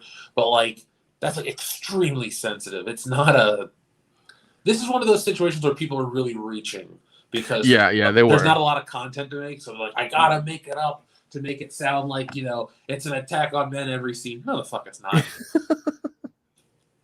Like, even the doofy dudes get their moment to shine. Yeah. For as, like, many jokes are made at David Harbour's expense, the woman that he's interested in still looks up to the Red Guardian. Everybody loves the Red Guardian. He's like he's this mythic hero. Yeah, he's like Russian's Captain America, basically. Which is funny because when he's in jail, he's telling the story of like how he battled Captain America or something. And he wrote that dude's arm when he questioned him. Yep. That was a really funny scene. Brutal. It was brutal, and they didn't really shy away from it. It was, it looked pretty legit. That was a good effect. It was a good effect. For all the bad ones, there were a handful of decent ones. The practical effects looked good. Oh yeah. The sad part is, for as glowing as we sound right now, at the end of the day, at the end of this film is where it starts to fall apart so rapidly. Oh God, yes. Oh God, yes, it does. Like, the folks, everyone has watched a movie that you enjoy, and it has kind of a weak ending, but you're like, it was still a good ride. This movie's ending is so shitty that it makes it was almost like M. Night Shyamalan levels of like, what a twist. I'm just like, really? This is what you're doing right now? I threw my head in my hands because there were some moments I'm like, really, it was predictable and stupid. So back to where we were with the narrative, though. They rescue David Harbour from jail. They land. They reconnect their whole family. Rachel Weisz is there. Yeah.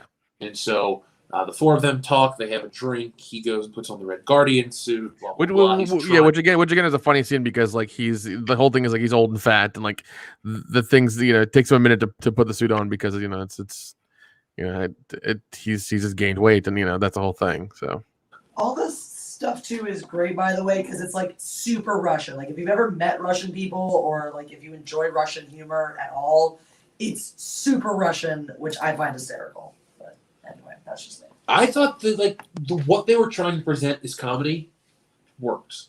Yeah. Like it wasn't awkward. It was like it wasn't forced. It felt because everyone here has seen a Russian character in a movie like Armageddon, the guy that's on the fucking space station or whatever. Oh, him, yeah, that's true. Like we're all used to this kind of humor. Chinese components, Russian components. Who cares? Yeah, they do that well though.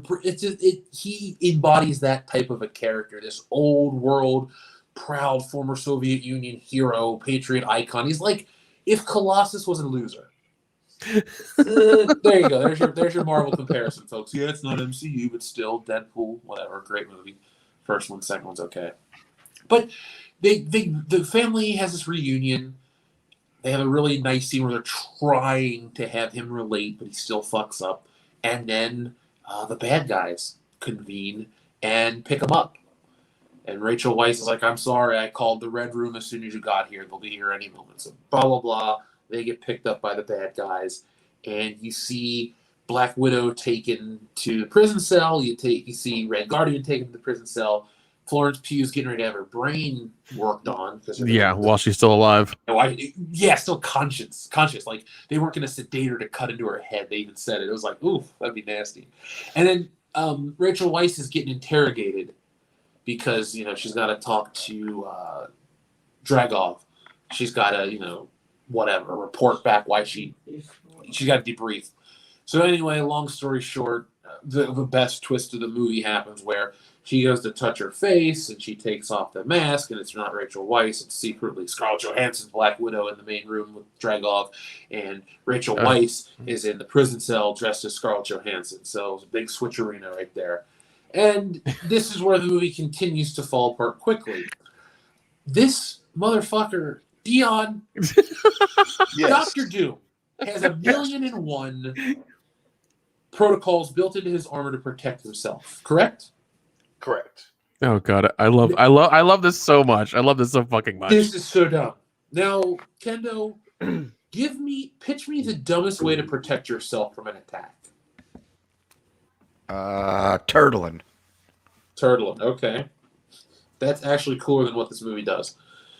Now, Nick, you watched this movie, and I know you probably were like, what the fuck? I did, because I guess it happened. I was like, wait, what? And then he explains it with just like fucking dialogue. Like, this is what it is, and this is how it works. Okay. This motherfucker, his defense mechanism that is built into all the widows to protect himself from the widows is pheromone. He has like a built-in pheromone, whatever. Like they're like basically, if the widows are around him and they try to kill him because he's emitting a specific pheromone, it fucks with their brain because it goes through their nose and into their brain, and therefore they cannot kill him. They physically cannot pull the trigger or pheromones work. Yeah, or poke him with a knife or anything. And it's just like that's the thing you picked. You had all of MCU and Marvel and technology and imagination. You picked pheromones. Yeah. Okay. Sounds like that someone who works with television came up with that. Yeah, that sounds like a television quick fix. Answer. Anything would have been a better answer than fucking pheromone protection Staring shield. at the sun. So staring at the sun would have worked. So Dion, would you like to guess how Black Widow overcomes this pheromone defense system? She does it with the power of family. God damn it! I gotta press the fucking button because of you. But when we come back from this brief, Because her mom gives her the answer. she does. But when we come back from this brief message, we'll give you the correct answer. I don't have friends. I got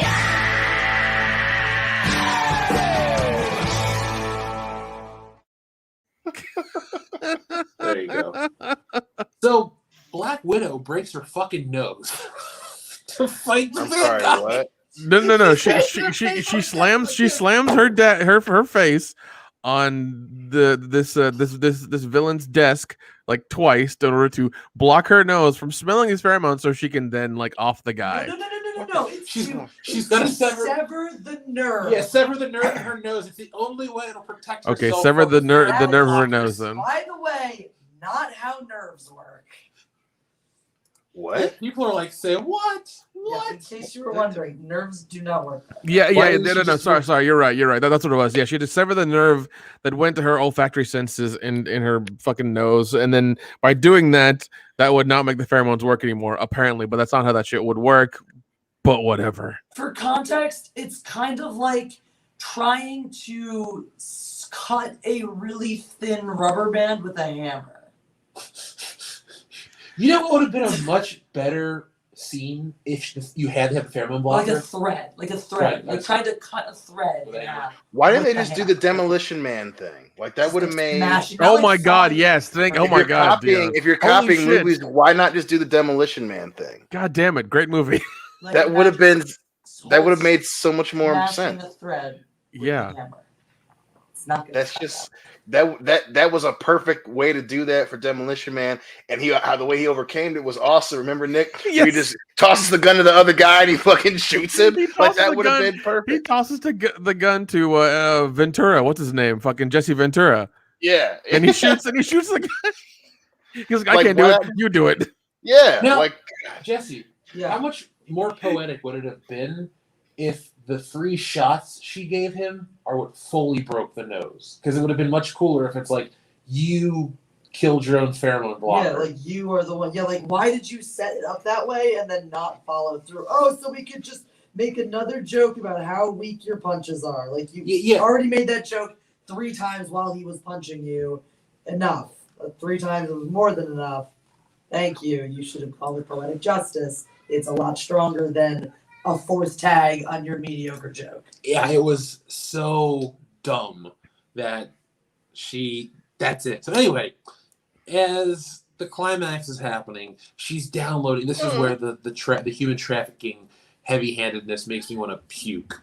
Because it's just For it's minutes. so much. It's minutes of this movie. It's like, do you remember that joke that Dane Cook makes about the Hillary Duff commercial where the 2 people are in the store and they're like, you guys shouldn't use the word gay, it's offensive, like just randomly out of the blue. It's like you're watching this movie and all of a sudden, like the movie kind of stops to look over at you and like, human trafficking is one of the biggest crimes in the world today. And we're going to spend 3 minutes of this Marvel movie to tell you what we're going to do about it. Yeah. I Yeah. That's. guarantee all those faces were like real faces of victims of human trafficking. I wouldn't be surprised if that's the type of shit this movie. Pulled some sort of bullshit PR stuff like that. I You'll bet hear you- about it in a day or two. I bet you if there would have been no coronavirus, they would have tried this shit in the marketing last year because the world broke and we don't have time for that garbage anymore. Like this fake causey marketing, they're like, oh shit, we have to like really. Yeah, because celebrities did it twice when everything was bad. They're like, oh, you know, well, you'll be fine. It's like, yeah, of course you will, Matt Damon, with your fucking hot tub. So, folks, do you understand what I mean when I say the movie falls apart very quickly at the end? Like, it's not done yet. Don't worry. It's still breaking down and falling apart. That's still good, right? So, after the very, I don't know, 3 minutes of the. Oh, you forgot the really important reveal during this part. Oh, yeah. Sorry, because it was so important. You find out that Taskmaster, this boogeyman the entire film, I'm being sarcastic, Taskmaster looks cool for about 3 seconds and then is.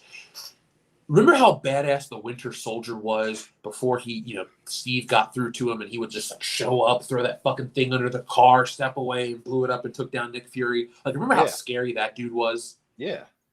Taskmaster is like the fucking best value Walmart equivalent. Yep. Yeah, she kills people, but Winter Soldier's cooler in every way. Yeah. This movie really is a lesser Winter Soldier. Yeah, In it is. every Yeah, it fucking way. is. Huh. Son of a bitch. Yeah.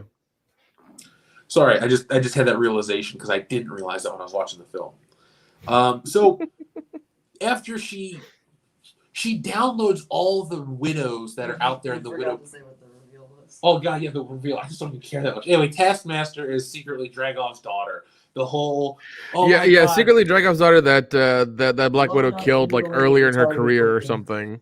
It was, you know what that was? It reminded me of. Do you remember that scene in Sin City when you find out that Senator Rourke has rebuilt his son and he turns him into the yellow bastard? Yeah. That's what Taskmaster felt like, that yellow bastard. But because as soon as I think somebody called it as well, like that Taskmaster was going to be female, because that's the thing. And I was just like when they showed that, I was like, oh, get fucked. I was like, just come on now. The ending to this is starting to really fall apart now. Oh God, yes. So they wanted to. So did they? So do you think this counts as them undoing that line from Avengers? This is what I'm trying to say. Thank you for prompting me. This is what I wanted to talk about. Right. So in the first Avengers movie, when Loki's talking to her when he's in the cage, he refers to her like that. Yeah, Dragov's daughter or whatever. I always had taken it, and I assumed most people had. It was referring to like that was another name for her because this dude in this movie treats these widows like his daughters and looks at. He even says a line about looking into my daughter's eyes or some shit, right? Yeah. So it's I would like know any child of mine. Yeah, I would know any child of mine by looking at her eyes. So it's heavily implied that he looks at these and like these women as like his daughters in a sadistic way. So for the last close to 10 years, this line had always just read as Dragov's daughter, blah, blah, blah. It's another name for all the killing you've done. Your ledger's dripping with blood. Again, they bring that up in this movie too. Hold on. What was the line he used to talk to when Scarlett Johansson was really Rachel Wise? What was the line he used? About looking in I always recognize looking into a child's eyes or something like that, Jesse. The eyes of a child of mine or something. The eyes of a child of mine or something along those lines. So he knew who she was when looking at. Okay, that's kind of the same line that they used for Wolverine, I think in X-Men 3 or 2, when like it's not Wolverine, it's Mystique. It's the same line. Oh, when he goes, I know my own work. Yes, thank you. Yeah. It really is. Wax too, yeah. Because I was like, that sounds familiar. It's like, okay, yeah, and the whole scene sounds familiar too. It's like, all right, well, go figure, man. They're just copying everything. They are pulling from all this shit. They copying everything. Hide your properties, folks. They're coming after you. Hide your properties. Hide your scripts. Damn. And hide your lyrics too, because they're taking every idea out there. Oh, they'll get everything from you. I mean. It was like I can't harp on it enough. That cover of "Smells Like Teen Spirit" hurt. I don't even love that song like a lot of people do. I like it, but like that cover, Dion, that cover was so bad you'd feel bad for Nirvana. Really? Yeah. Now, to answer to the Dragov's daughter question, this one in this film now that means that Natasha tried, or what she thought killed Dragov's daughter. To get him, she blew up a building that he was in, and she was waiting for, waiting for him to get back. And she blows him up, and then that was the end of it. That was her thing. And that's who Taskmaster is. When Natasha blew up the building and blew off the girl's face, he rebuilt her brain and put a chip in it and turned her into Taskmaster, who's been hunting and killing and all this stuff in this robotic suit. Dragov put a chip in the back of her neck and had to make her Taskmaster. 007 Cloud, I'll read these in order, but thank you. He says, should have been renamed Taskmaster to Bushmaster. Yeah. Oh my God, Mad Max Beyond Thunderbush. I don't even know the question. Demi Moore is one of those. We don't need another hero. So let's to close out the premise of this. They blow up the Sky Fortress. They fall essentially to the ground, but they open a parachute at the last minute and don't die. The whole premise of like Taskmaster being this villain is so that Natasha can apologize for the one bad thing she's ever done, or the worst thing she's ever done. So it's like one of these weird movies to try to like rebuild sympathy for Natasha right before she dies. It's a very bad ending. Like, long story short, everyone lands on the ground safely. They all go their own separate ways. And then Black Widow. Oh, this whole fucking movie is a setup too. Remember that bullshit green vest she wears in Infinity War, Dion? No. What vest? Okay, so her costume in that movie, she wears like a green vest instead of like a black outfit. Oh, right. Yep. This movie is the origin story for this vest. What? Seriously, it's that fucking dumb. No, you're right. You're right. It is. Like, Because yeah, folks, I keep harping on the vest. I'm just like, okay, why is it there? if Oh, you because wanted to make the one- sister. if you wanted to make one of those pieces of art that's like one image to represent a movie, you would draw this green vest, and everyone would go Black Widow, because that's it. Like, this Florence Pugh's character bought it. It was the first thing I could ever buy with my own free will. This ugly green vest that had a lot of pockets, and at the end of the movie, she gives it to her, and then Which, by the way, is another thing where, like, it's stupid to do it this way, but if this movie comes out before Endgame or even Infinity War, now you have that moment, and then when she's wearing it in the next movie, you're like, aw, she's wearing the vest her sister gave her, and it's a thing. Now it's just like, why did you write it a whole fucking plot point to justify the vest she was wearing? exactly Years ago. That's what. Oh my god! Like, folks, again, all of these things are what hurt what should have been a pretty good movie. Like, literally just releasing it at the correct time before Infinity War would have made it an infinitely better movie. And most people are like, "Well, guys, you can't judge them for when they released it. The virus." Yes, we fucking can. Yeah, we're not even talking about the virus. This should have been pre-Infinity War. They should have made this if they knew what they were truly doing, or weren't trying to cash in on the right politics or this or that or the right contracts. Like, yeah, you should have. Scarlett Johansson was just as big a star before the Avengers. She was a big name. She was in a bunch of shit. She was a huge star. She was an A-lister. She was an A-lister before this, and she'll be an A-lister afterwards. My point is, though, you could have dropped her movie in any phase, and she had the same star power. She was an A-list celebrity the entire run. So what valid reason could you give me? They just didn't plan this shit out. That's the real reason. That's the real answer. So, of course, we can critique it, because don't try to tell me a prequel story. This isn't like Indiana Jones and the Temple of Doom, where you can tell anything you want because there's only one movie that takes place beforehand. No, you have 23 movies, and you're trying to jump back logically in the timeline. You're trying to have these things have great impact. And while they're entertaining, they mean very little. And so this is one of those Marvel movies that is exactly what Martin Scorsese said. You know, it's a fun house ride. It's digestible, it's quick, and it's over. This isn't one that's going to stick with me personally. I don't think a lot of people are going to pick up the lines of dialogue. It's not that quotable. You're not going to be walking out going, blah, blah, blah, blah, just like the Black Widow said. No.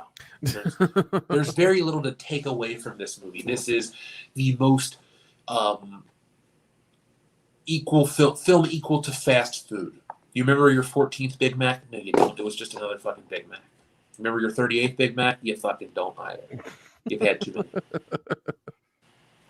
Yeah, that's exactly what it was. Yeah, it was quick. It was whatever. There were no stakes in it, so you don't know what you were really watching it for. But you know, it happened. I guess if you want to know more about Black Widow and her family and stuff like that, then yeah, I'd give it a watch. But I don't know. It was okay. Yeah. It's worth the price of admission. That's about it.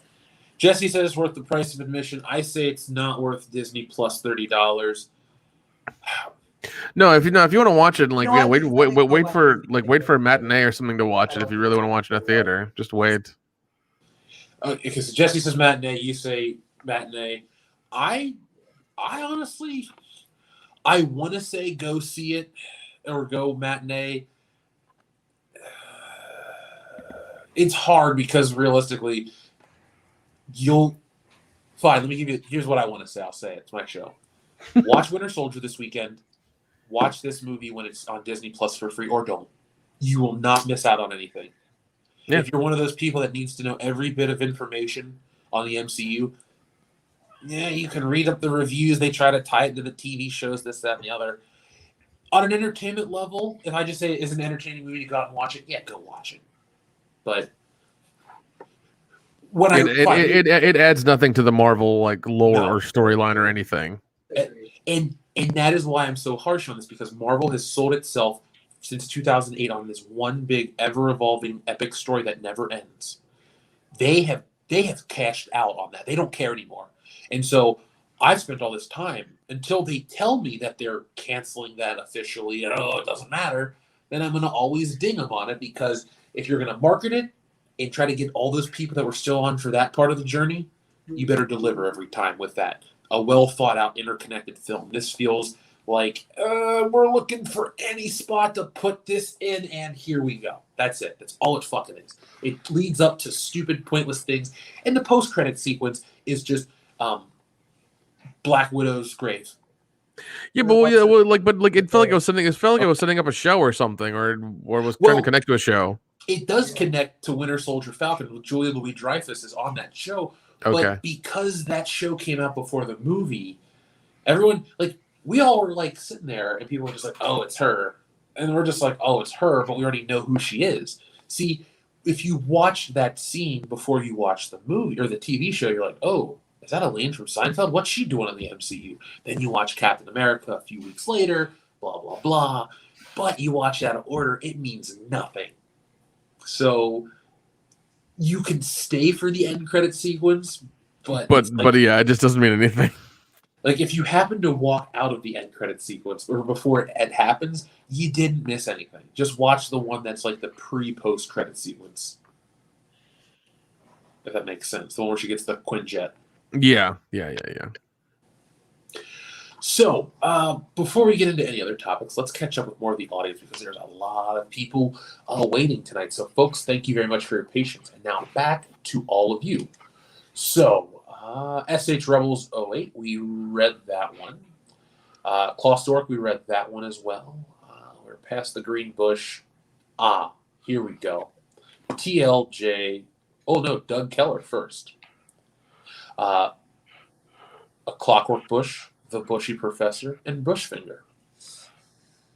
I think I saw The Bushy Professor. No. Anyway, TLJ Screwjob. Thank you very much.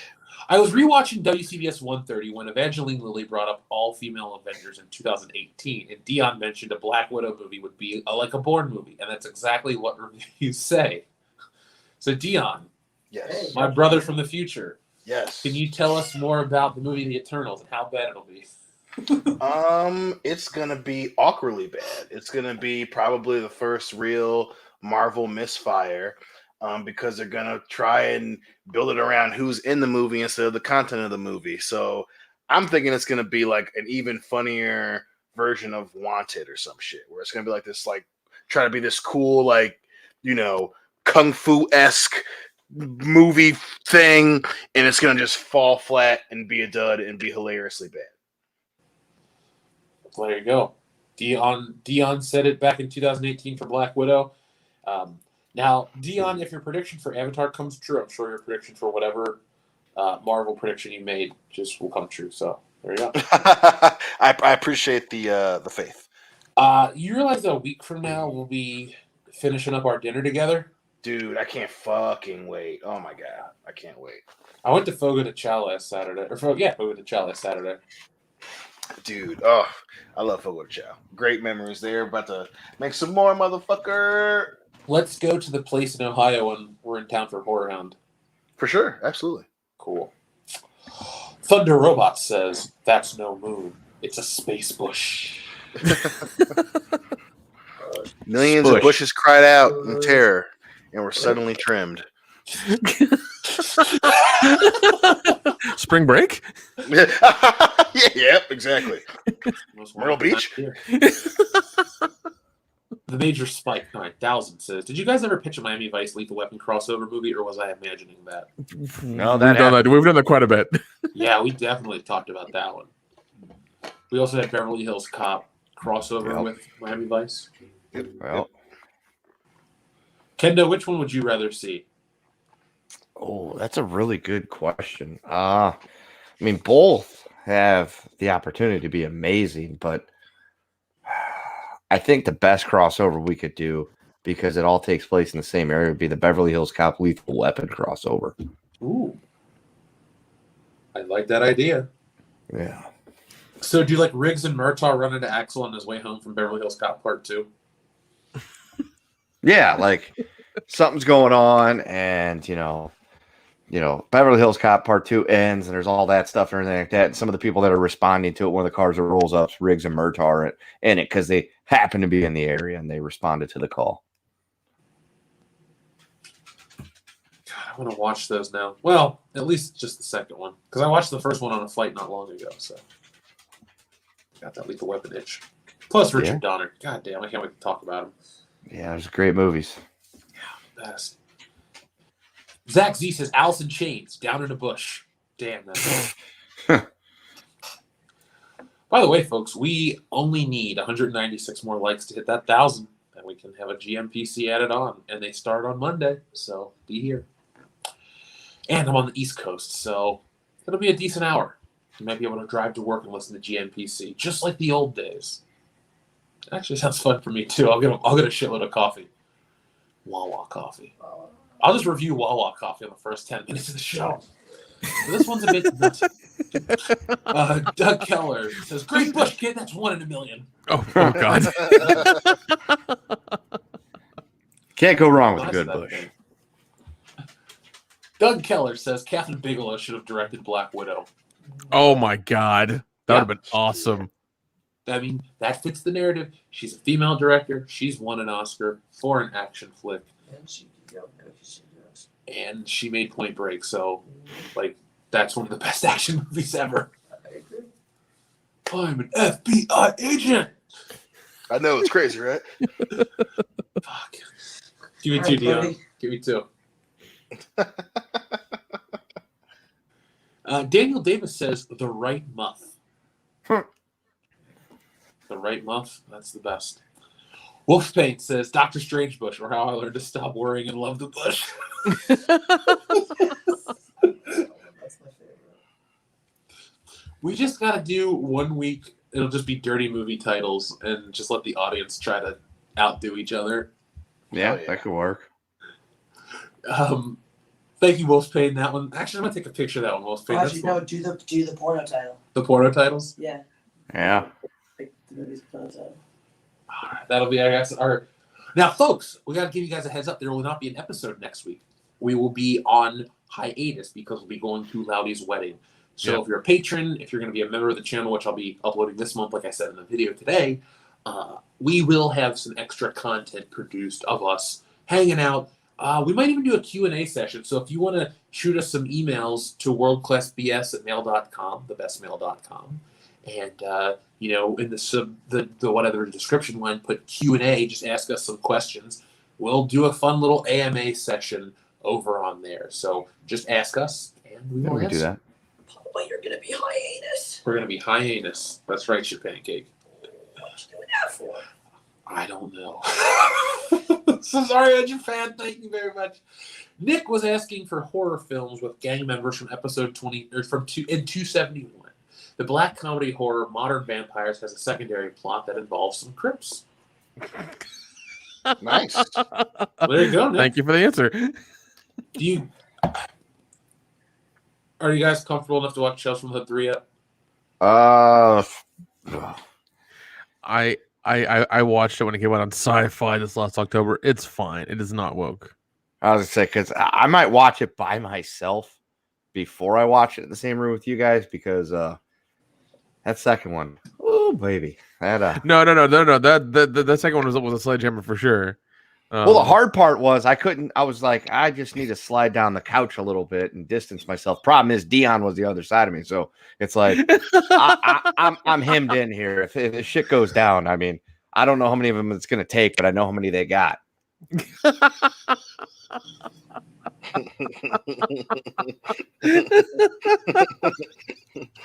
good. That was good. God. I've never like it was funny because before that we watched Black Dynamite and then we watched It was like, hey, we're gonna have a fun afternoon. We're just gonna hang out, watch fun movies. Black Dynamite. You never seen Black Dynamite? Have you? No. Let's watch Black Dynamite. God, this movie is great. Hey, dudes, Tales from the Hood too. Let's go. And then it was like, what have we done? That was the weirdest. Kind of started worrying for his life. I'm just like, what is wrong with you? I'm like, man, this is how friendships are going to end, and there ain't even any money on the line. Oh my god. So, let's see. Oh yeah, Darian217. By the way, thank you very much, Cesare Japan, for everything. Darian217 says Star Trek: Deep Space Bush. I'd watch it. Yeah, I would. Yeah. Deanna Troy comes to mind, even though she's I mean, that not. sounds like something that would come on Cinemax at like 2 a.m. Why, Captain? I'm sensing that they're horny. Yeah, no shit, honey. We can see their boners. Thanks, Deanna. Yeah. This is the type of fan fiction that would have been really popular on AOL. You really know how to beam me up, if you know what I'm saying. Oh God. Hey-oh. All right, Joel. That's a Joel. Set Joel phasers Fry. to come.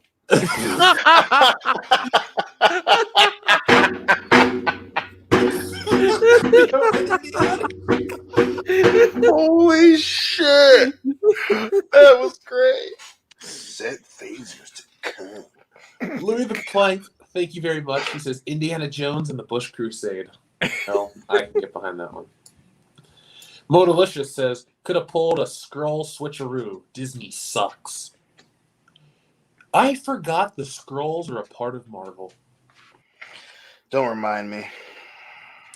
That's disappointing because that's one of the greatest reveals. That should have been like, it should have been a situation where like Iron Man died or something, and then he turned into a scroll.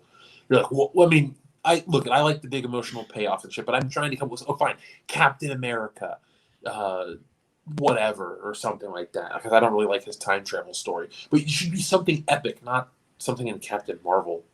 And it's nothing to do with her. It's just, it wasn't played to the right effect. It should have been a bigger mainline film. They wasted it. They just wasted it. And it's just a waste, you know, and then it's, you know, oh, fucking, you know, and then they do it again in fucking Far From Home, and it's like, you just wasted a fantastic villain. Of all the fucking forgotten villains that you've used in these films, you had an easy out. The fucking Skrulls. You know, that would get, you know, casual fans would enjoy it, and obviously hardcore fans would enjoy it, and they just wasted it to try and con Marvel fans into liking Captain Marvel, and that's just what's so fucking frustrating about that. Because now we can't go back. We can't go back and get Super Skrull. We can't go back and get, you know, the fucking, you know, the the pure disdain for us that the Skrull had. You know, we're not even going to get to enjoy the fun embrace change marketing that Marvel was doing for that series. And you know, it's just fucking, it sucks, dude. It fucking sucks. Up next, we have our friend Zach Z, who says Turok, Bush Hunter, Turok 2, Seeds of Bush. That's what I love about this show. Every week I turn 13 again.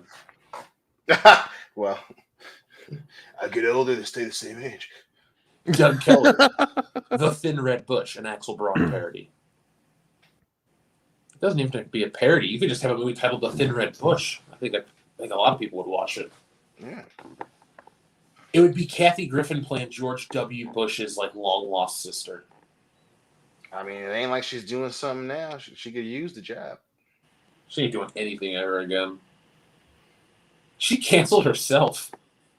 Well, you know, that's the rub, right? You know, it's like, oh, let's just go above and beyond. We want to be, you know, we want people to see our shit. We want to be as controversial as ever. And it's like, oh well, hey, the line exists for you too, honey. And sure enough, she found it. Yeah. I don't have any sympathy for her. A lot of sympathy. Well, at least we don't have to hear any more of the "I'm a D-list celebrity." Like, oh my god, we fucking get the joke. You've been using. We get it. You look like Carrot Top. Like, yeah, fuck. Have you ever Halle Berry didn't want to talk to you. I don't blame her. Have you ever seen the movie Sorority Dudes? Yes. Yeah, I remember watching that a while back. I haven't seen it since I was a fucking kid. I know I'm crazy, but Harlan Williams in drag looks just like Kathy Griffin. I'm sure Harlan Williams in drag reminds a lot of people about a lot of shit. Like, oh fuck that summer in Bangkok. Oh shit. Sorority Boys, that's what it's called. My bad.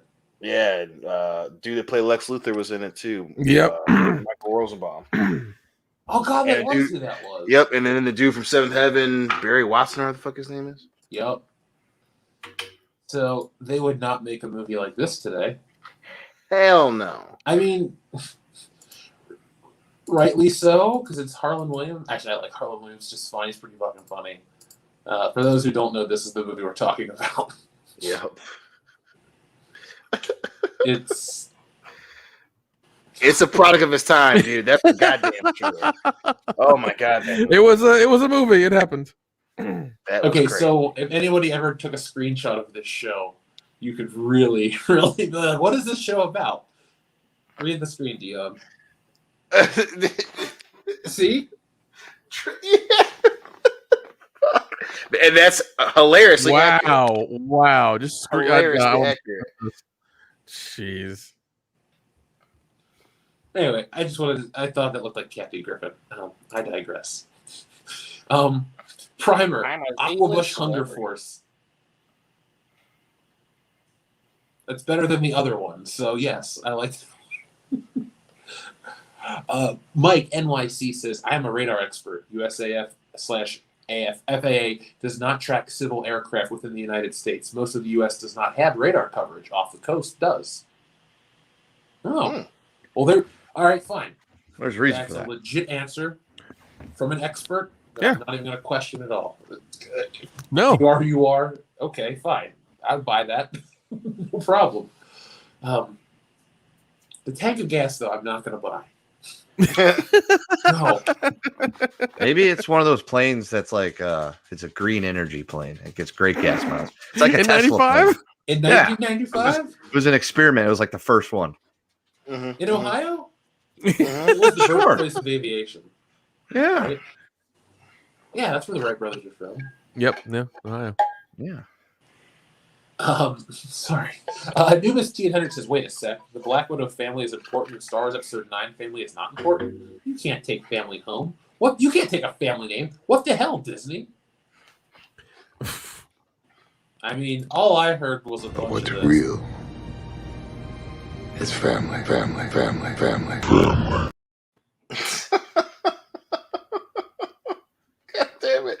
It's when it repeats it and it goes to like the negative where I'm like, I can't not laugh at that. Holy You shit. don't think about our family. Cool. He really does say that shit a lot. Like the memes ain't lying. Yeah, no.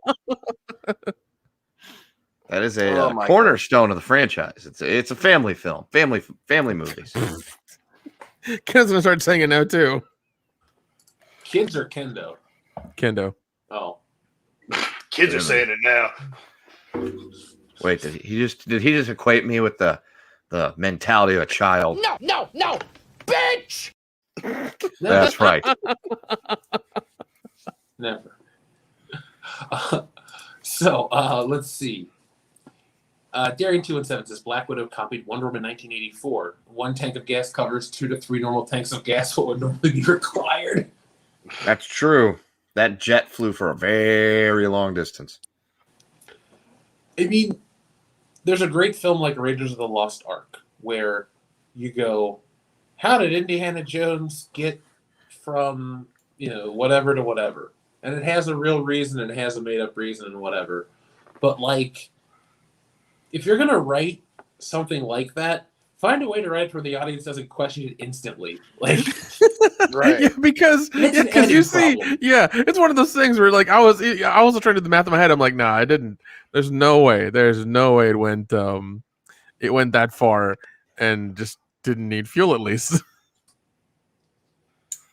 Like I said, that's an editing problem. It doesn't kill a movie. It's not going to be that petty. And it's not going to even alter the score, but it is annoying.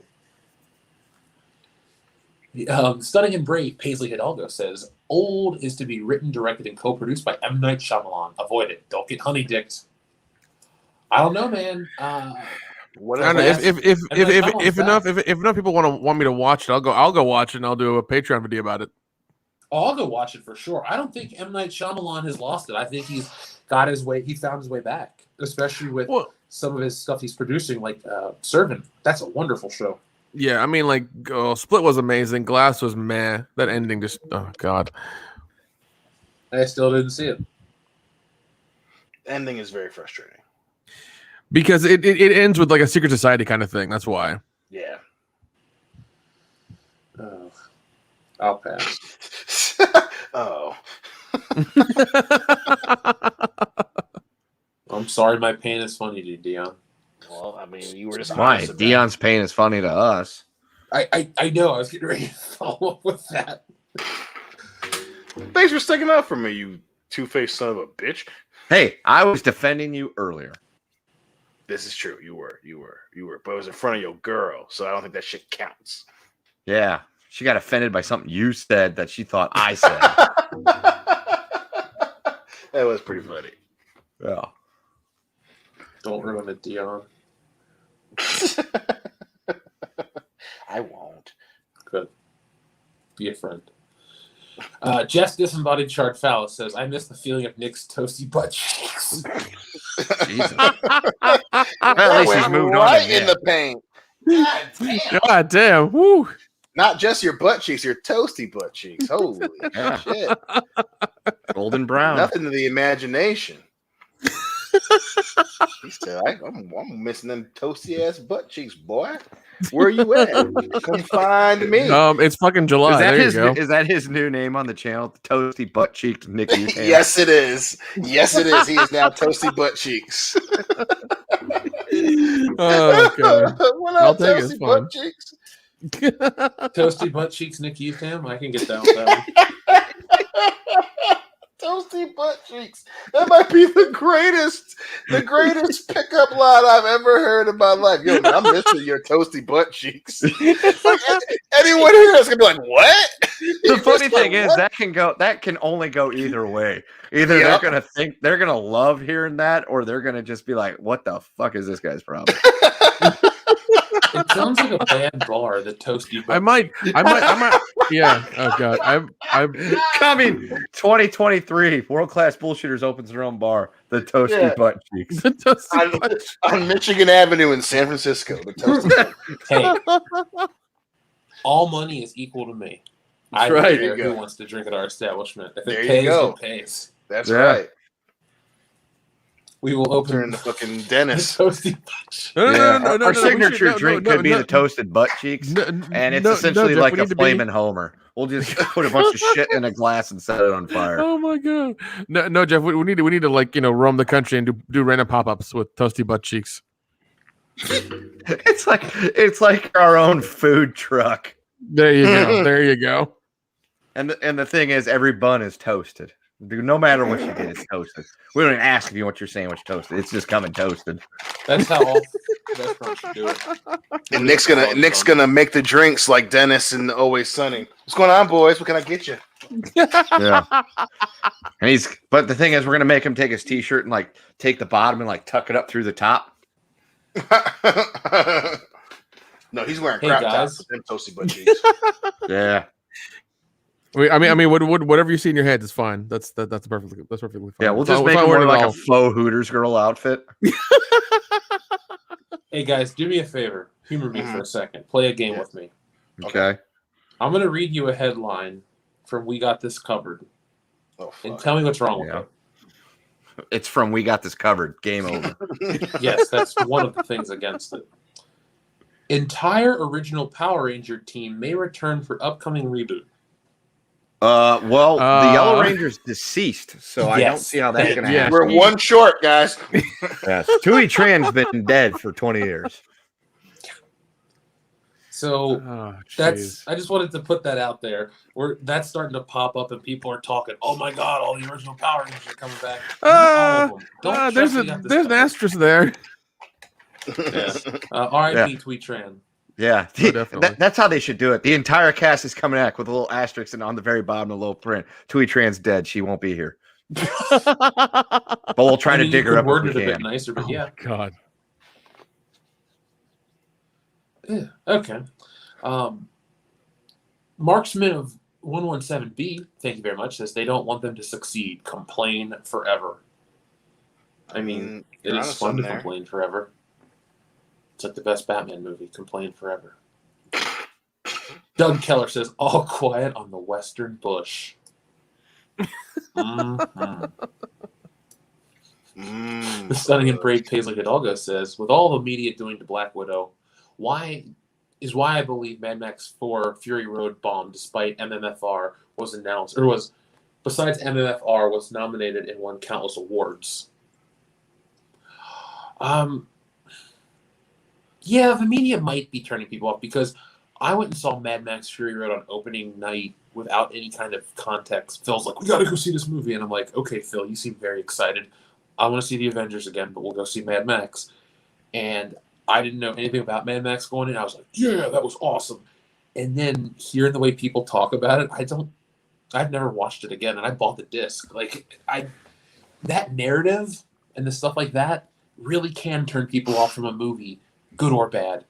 Maybe those people, again, should stop because you're killing your cause. You want female leads and you want all these wonderful, in quotation mark, things. You're going to kill them. Maybe just shut up and appreciate that they're there and not try to put people in their place because you won. Be a gracious winner, not a sore fucking winner. Darth Bear, thank you very much. The never-ending bush. I can't help it. I'm evil. I mean, you are a Dark Lord of the Sith, so. The only thing I got to say to that is, yeah! Ride that. Was that your Jim Cornette voice? No, that was my kid writing fucking Falcor voice when he's like fucking punches the air yelling, yeah. Oh, okay. You watched Neverending Story. I almost got us a Howard Dean button the other day. Remember him? Oh, God, yes. Oh, yeah. Yeah! And then his He campaign might went in the toilet. We should have Which I didn't understand. I did not get that because his team came in third distantly when they were expecting to win by a landslide. And so he came out to give him a rah-rah speech. He just didn't. He was doing good until he went off the rails in the last 30 seconds. People are weird, man, and you know, especially come to politics, it's just funny how shit like that can fuck you over. He's excited. You know, it's like, and rightfully so. Like, okay, cool, dude, you're excited. But some others like, I don't want to vote for the guy. It's like there's no real reason for that. It's hilarious. The funny thing is, think about it this way. Look how far we've come politically. That was like, what, 2003? That was like 18 years ago. That was 18 years ago, and that was considered a campaign killing moment. The guy trying to rev up his supporters, build up his base, and he just makes like a weird shrieky yes sound after he talks about how they're going to take all these other states. And like at the time, it was like Howard Dean has lost his mind. It's like fast forward 18 years, and it's like, what the hell are we even doing? Yeah. No shit, man. Back then, they lose their fucking lunch over the shit we've been through the last fucking few years. They were like, we were mad at Howard Dean. God damn. We got people chilling in Cedar Rapids and Access Hollywood fucking stuff up. This is crazy. Our friend the Last Millennial has a nice question. He says, hey guys, great to see my favorite schmucks. Why doesn't Hollywood make new franchises? Are they afraid of being sued or something? No, they're afraid of taking chances. Yeah, they're afraid of taking risks. That's why Michael Myers has been alive since 78. Because they're afraid of taking Halloween. Dude, I'm watching the basketball game and they ran an ad for the Halloween thing, and I thought it was like. And at first, I thought it was an insurance commercial because it just shows this like house engulfed in flames. I'm like, oh, that sucks. And then it turns into like all these. Then it shows like the family crying in the back of this like car, and I'm like, oh God, no. And then it shows the firefighters responding. Here comes Michael Myers just fucking trotting out of the house that he was locked into the cellar that was engulfed in flames. And it's like, oh, come on. Come on. Well, here's the thing. They filmed those back to back. So this is part 2. There's going to be a third one coming out as well. So did they film it back to back to back?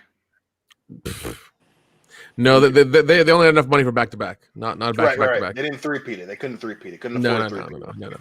Now if these next two make a lot of fucking money, then yeah, then they'll three-peat it for sure. We're going to see that second movie, aren't we? No. I just figured we had to do it for the channel. Unless people really want us to, I don't see the reason to. Because folks, if you really want us to go see that movie and watch Nick's toasted butt cheeks tweak in a seat, go ahead and just give us a tank tread of ones. Now we just wait for him to come rolling in. So the lady that directed Black Widow looks like Lena Dunham's mom. Ew, she's the head muff crumb. Yeah, hold on. Oh god damn it! Oh god damn it! I'm only Damn gonna show it, you for Adam. a second. Well, no, a lot of them from Superman shots. I don't know if they count. Doesn't matter. Those all count. Fucking Ninja 69. Fuck. One man, lots of votes. One man, one vote. One man, one vote. Free world class bullshitters, you dumb son of a bitch. Yeah, you dumb son of a bitch. So I guess we're going to go watch Halloween Kills for the channel. Yay! Do it for the content. Fine, but I'm not gonna like it.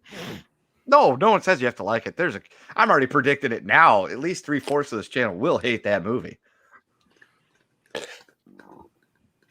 Okay.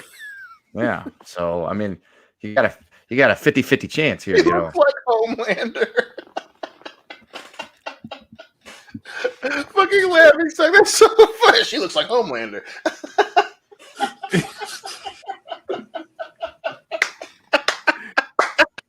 Holy shit. Oh my god, that was awesome. Like, this is who made fucking Black Widow. Oh, she looks like Homelander.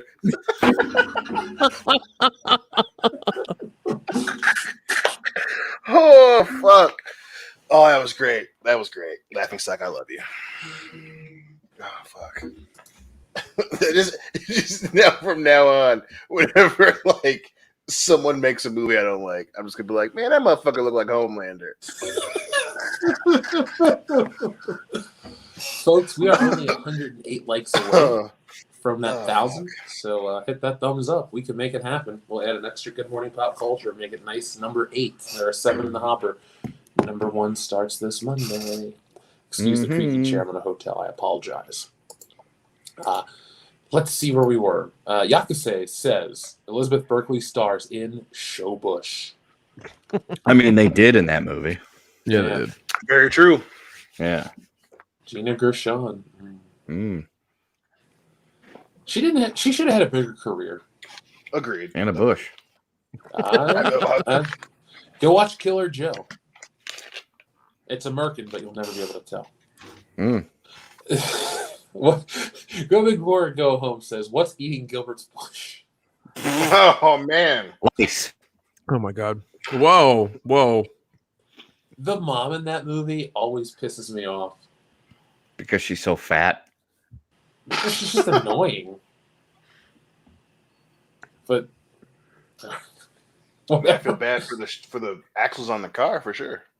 Yeah. I hate that movie. She pissed me off when she kept telling her talking about the bacon and saying everybody wants really crispy, crunchy bacon. No, we don't. No, We want soggy I like bacon. chewy It tastes bacon. better. Yeah. If you can't chew it and enjoy it, what's the point? If you just bite into it and it just shatters into millions of pieces, I'm no enjoy there. Well, I'm glad she's dead. Apparently, Kendall likes his bacon a very certain way. Yes. If you're I going to didn't make realize- bacon, it has to be soggy, chewy bacon so you can get the No, full bacon experience. I had no Meat idea is you were this done when it's passionate not burnt. about bacon. You know. I'm very passionate about bacon. Bacon's an important thing. It tastes great when cooked It does. right.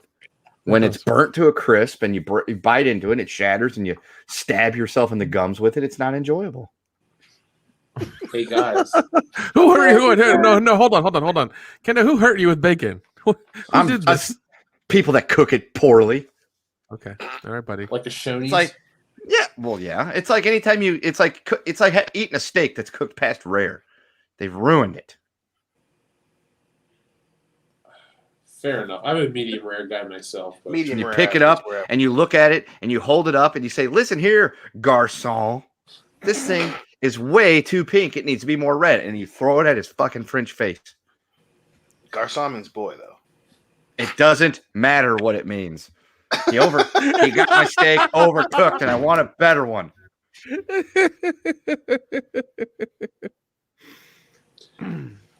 Wolf's Pain, A Bushmaid's Tale, James and the Giant Holy Bush. shit! What was that? That was What, that perfect sound? timing. It sounded like a squeaker. Oh, this one. We really are 13 again. Yeah, that ice cream really went through him. There you go, guys. Oh, that was a skull and crossbones dude looking to collect again. I was like, Jeff, fucking run! He's here. I'm on the 14th floor. Grab the white girl and just go! Wolfpain, A Bushmaid's Tale, James and the Giant Bush, Air Bush, Lethal Bush, Blazing Bush, and Robin Bush, Men in Bush. A lot of Save bush. the last bush. Now, guys, speaking of Bush and Marvel, tomorrow, Black Widow, Triple X, an Axel Braun parody drops.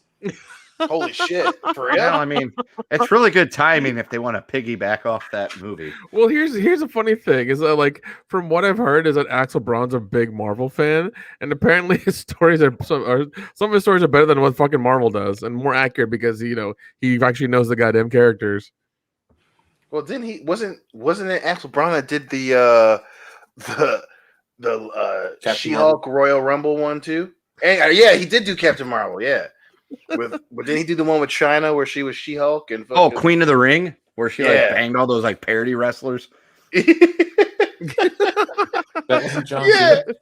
Yeah, John Cena. There was a parody of John Cena in that. Yeah, there's Hulk Hogan. Yeah, there's a Macho Man. There was a Macho Man. I'm trying to think of who else was in there. I mean, Fink got the most time trying to wear that thing out. Which she's the ring announcer. I don't understand how that works, but it is what it is. But yeah, there was like 7 or 8 of them in there, and well, needless to say, it was more than just a handicap match. It was more of an I Quit match. Yeah, and there was no official either. And her shoulders were pinned to the mat for way more than 3 seconds. Right. We needed Parody JR to pop in and go, stop the damn match. They should have just got Montana from or whatever his name was, Oklahoma from WCW. They could have. I don't think. Oh, what was his name? The guy. Fuck. Russo's lackey. I can't think of his name. Ed Ferrara. Yeah. Ed Ferrara. Yeah, they could probably got him because he wasn't working at that time.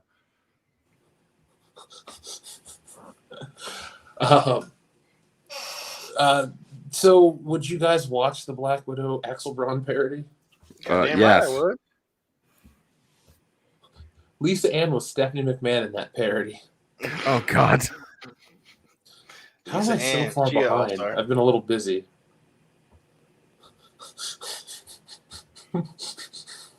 Just reading about me and Gene Okerlund. Why would you have a porn parody of me?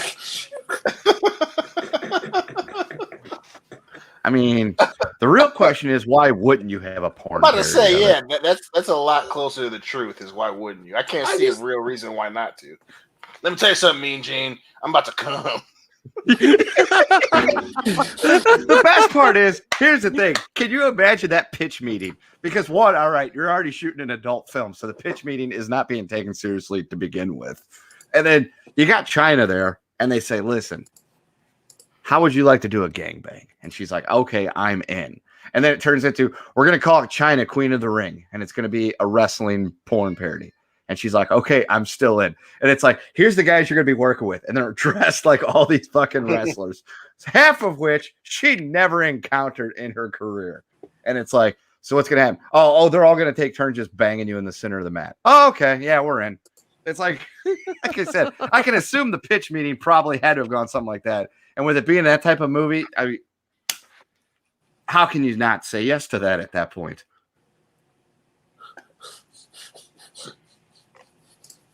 Good reference, Drew Dog. Good reference. Have you ever seen Ed and His Dead Mother, Nick? No, never. Check it out. Ed His Dead. Yakase says Men in Bush. Or The Men That Stare at Bush. I was going to say that's the sequel that I'd rather watch. Yeah. Folks, we are 89 likes away from 1,000. We can make it happen. 16-Bit Mascot says, you guys are truly world-class. Trademark after party? Where would we have an after party if we were going to have one? Tonight we won't, sadly. Fogo de Chao. Yeah, I mean, that's always a good choice. Yeah, that's always I mean, He Fogo went de Chao's with it. great. The study in Brave Paisley Hidalgo says the pheromone protection has the powers of little-known Marvel Comics villain Mandrill. Also, if Ariana Grande can sing a song about God being a woman, you know Taskmaster was going to be a woman. True. Wouldn't a good way to defend the pheromone thing, besides severing the nerve to your nose, which wouldn't work anyway, just be like one of those little spritzer fans, that you see the people walking around with at the theme parks. Just like hold it up and just like little battery opposite thing, just spraying, just repelling it. Or just how about just stand next to a fan that's blowing away from you, and that could kind of do the same thing. Or some scientist comes walking up and be like, pheromones don't really exist in the human world. That's more of an animal kingdom type thing. Apparently, for this guy, it didn't. He had some sort of weird pheromone gland that he could use to block it from getting killed. Yeah, because Penn and Teller busted that shit on bullshit like 12 years ago in one of their episodes. God, I miss that show. It was such a good Great show. They just kind of ran out of stuff. Oh, by the way, Deadpool shows up in the Black Widow parody. Oh. Oh. I can only imagine the things they do with a guy who can regrow any part of his body. That's a good point. That's a good point. The question is, what would you do, Kendo? For a Klondike bar? A lot. How do you think you got the girlfriend? Yeah. I just walked up and be like, hey, you want some of these Klondike bars? And she's like, yes. And that's how we started dating. I like it. It makes sense. It's the story of a beautiful relationship. I was thinking of something closer to Pulp Fiction. I mean, who doesn't like ice cream? Commies. I like that silence. None of us were like, we don't like ice cream. No, we like. Well, fun. you like were literally eating ice cream on air not more than an hour ago. Yeah, Goonies ice cream. Yeah, it was Goonies ice cream too from a Wawa. Goonies. They never say die. The study in Brave Paisley Hidalgo says the Chad Captain America Winter Soldier versus the Virgin Black Widow. Okay. I would like to think that she isn't, considering half of her job is seducing dudes to kill them. Yeah. So let's take a break there, folks. We got more of those to read, so thank you very much. We will get through every one of those tonight. But before we get too late into the show, I wanted to take a moment to talk about Richard Donner. He passed away. Our patron saint has passed away, guys. Damn. I know. Officially a saint now. Yeah. He has definitely gone from the realm of being patron saint to actual legitimate saint of our channel. Yeah. He had done, he had made some of the greatest movies ever. Let me pull up some of the movies. Off the top of your head, guys, what are your favorites? Lethal Weapon, Goonies, obviously. The Omen, the first Omen is a Superman. good one. His cut of Superman 2. Scrooged. Scrooge is another great one. Right. Yep. I mean, the real question should be, think of a bad Richard Donner movie. It's almost impossible. Probably is impossible. He also directed and produced a Timeline. Is that one good? It has let's see. That's the one with Paul Walker, right? Yeah, Paul Walker. Yeah, his dad's a Is that Gerard scientist, and he gets Butler? like. Yeah, he's in that one too. Maverick was a great movie. Yeah, fucking Maverick, and then the Lethal Weapon reference they made in that movie. Danny Glover randomly being, do I know you from somewhere? Good old Neil McDonough. Love that dude. Yep. Except when he was in that So- Street Fighter movie. I was thinking, the dude really, every decade that he worked in, he had some kind of defining work. So in the 60s, Twilight Zone, I mean, that was on television, I understand, but Nightmare at 20,000 Feet, one of the greatest episodes of all time. I mean, that right there, one of the greatest television episodes of all time, that early into a career. Then in the 70s, you have The Omen. You end the 70s with Superman. The 80s is Goonies and Lethal Weapon, and then in the 90s you have more Lethal Weapon films. You have Maverick. What was it? Ransom was one of them. Yep. There were a lot of really good Richard Donner movies in every era. It's hard, like you said, Kendo, is the joke. Name a bad one. Can you guys think of one you hate? No, absolutely No, not. I can't. Apparently he either wrote a book or he's in a book called "You're a Director, You Figure It Out: The Life and Films of Richard Donner." Damn. I mean, that's not bad advice.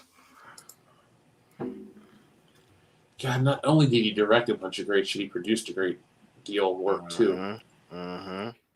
Dion, how was 16 Blocks? It was actually pretty good. It's it's good old Bruce Willis, and surprisingly, Mos Def kind of showcased that he can actually act. So it was a good one. It was definitely an underrated movie at the time, and in terms of buddy cop-esque films, it was pretty damn good. I didn't remember off the top of my head, but Richard Donner directed my favorite episode of Tales from the Crypt. Really? Oh, which one's that? Dig That Cat, He's Real Gone. Ulrich the Undying, the old Joe Pantoliano. Oh shit! Yeah. That crazy, almost like animator-esque. Reanimator-esque kind of one. Yep, great episode.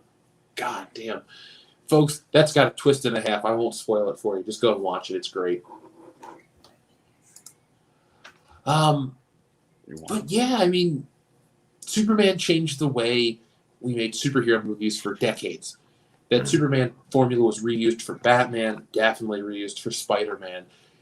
You could argue the most influenced film by Superman was that Spider-Man movie in 2002. It really follows that template rather closely. How do you feel about the first Superman movie? Do you think it still holds up, or do you think Man of Steel and other later work have topped it? No, it's still the best. Still a damn good movie. Yeah, I mean, it's obviously a little cheesier now, but yeah, Man of Steel did not surpass the first Superman movie. That's for damn sure. Yeah, because Richard Donner made us all believe a man could fly. Yeah, he did a damn good job of it. I mean, it's it's a great movie. I think the only issue I have, and this is just me being a technical nerd, some of the effects don't hold up, but overall the spirit of the movie is great. And Christopher Reeve, come on, man, that dude. Yeah, man. He's Superman. Oh yeah. But that and Star Wars are really technical masterpieces that really pushed cinema and special effects forward. And I'm glad that as society values stuff less and less, certain Hallmark films like that really are locked into the public consciousness and never go away. Star Wars, Superman, Raiders, E.T., Back to the Future, all these big classics. It's funny when people talk about the big names, Lucas and Spielberg. Richard Donner's name really should be in that conversation, though, because his movies, absolutely, were coming out around the same time and making great money. Oh yeah, I mean, he did superhero stuff, horror, science fiction, family. He did all kinds of cop movies. Like he did a lot of stuff, and a lot of the stuff he did have surpassed, like have been around for forever because they're just that good and that memorable and that well built that they'll go on forever. Lethal Weapon, Goonies, Superman, Omen, Scrooged, Maverick. These movies will go on for a while just because they're done so well, they're balanced so well, everything's done with such precision that that you have to love them whenever you watch them, kind of thing. And anybody who likes movies will go back and hopefully watch these and appreciate them for what they are. Superman the movie, just for context, brought in $300 million back in the day. Jeez. Yeah, in 1980. That's fucking crazy. Wow, those people must have pissed themselves. We can make a movie and make $300 million. Holy shit! Wow. Well, I'm trying to see if Richard Donner has his own tag on this website, because I would have just clicked on his name and got us a list of the most successful Richard Donner films. But oh well. Yeah. These movies, I mean, Richard Donner really just left an incredible legacy.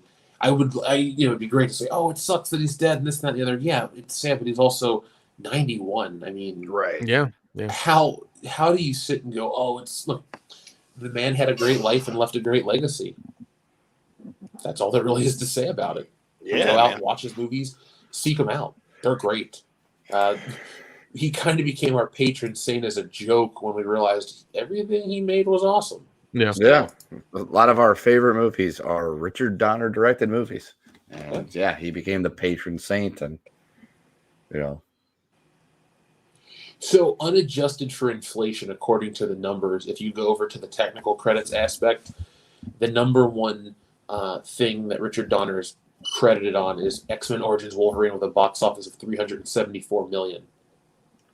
Then X-Men and then Lethal Weapon 3. So his highest on here is Lethal Weapon 3 Dion with $319 million. Wow. Dude, Lethal Weapon 3 made more than Superman. Yeah. That's crazy. Yeah. 3. It's one of my favorite ones. It's a good one. Richard Donner directed Radio Flyer? Yep. Not realize that. So, anything else you guys would like to say about Richard Donner? I mean, I know it wasn't the longest segment, but all I can say is just go celebrate his career. Mm-hmm. We need another one. That's all I can say. We need somebody else who's going to take risks and make good, memorable movies. Things that we want to watch. Things we want to go pay for. Yep. Yeah. The only thing I would have to say is Richard Donner, thank you. Yes. So, guys, let's move on to something a little happier. Let's talk about some more Bush. I mean, we're only talking about the president at YouTube, so don't get upset. George Don't Bush focus. doesn't care about black people. Yeah, right? I'm trying to think. Did I have any more? I think Kendall wanted to say something about the curtain the what was it, the Captain America comic that came out during July 4th? Yeah, Ken, is there anything else you want to add about that? Beep boop, I guess. Are you there, Beep buddy? his way out of existence. Apparently he did. All right, so while we wait for Kendo to come back, I don't have friends. I got family. God damn it. let's see, where were we at? Adam Wofford, thank you very much. So they took the Red Guardian and didn't put him up against Captain America. Why? That would be awesome in a movie. Taskmaster is a Captain America villain. Well, Adam Wofford, they took all the great Captain America villains, and they even referenced, even though he's not a Captain America villain, the Crimson Dynamo. He's Iron Man, right? Either way, they have wasted a lot of their great supervillains by either changing them up or making them a joke. Now, the Red Guardian is kind of a hard sell to have a patriotic Russian supervillain in the year 2012, or 11, when Captain America was unthawed from the ice. So I can understand why you couldn't. Plus, the jokes that are made at the expense of the Red Guardian claiming to be Captain America's nemesis and adversary, that's pretty good.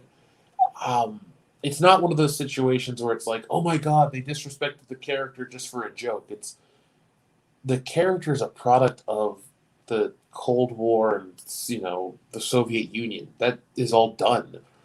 Timelines don't line up. You can keep Captain America thawed as long as you need to after World War II, which is what they've done.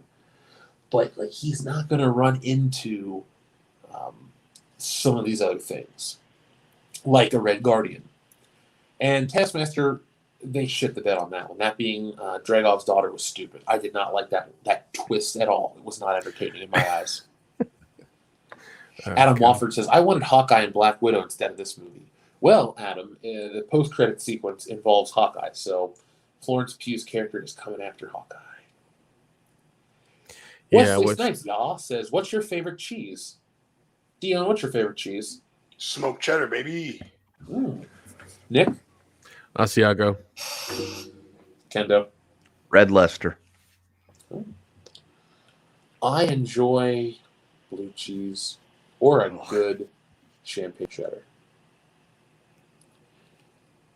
Thank you, Wesley Snipes, y'all. The Oscar-nominated A-hole says, I miss films like Scary Movie and Austin Powers. Maybe a film adaptation of My Immortal? Oh.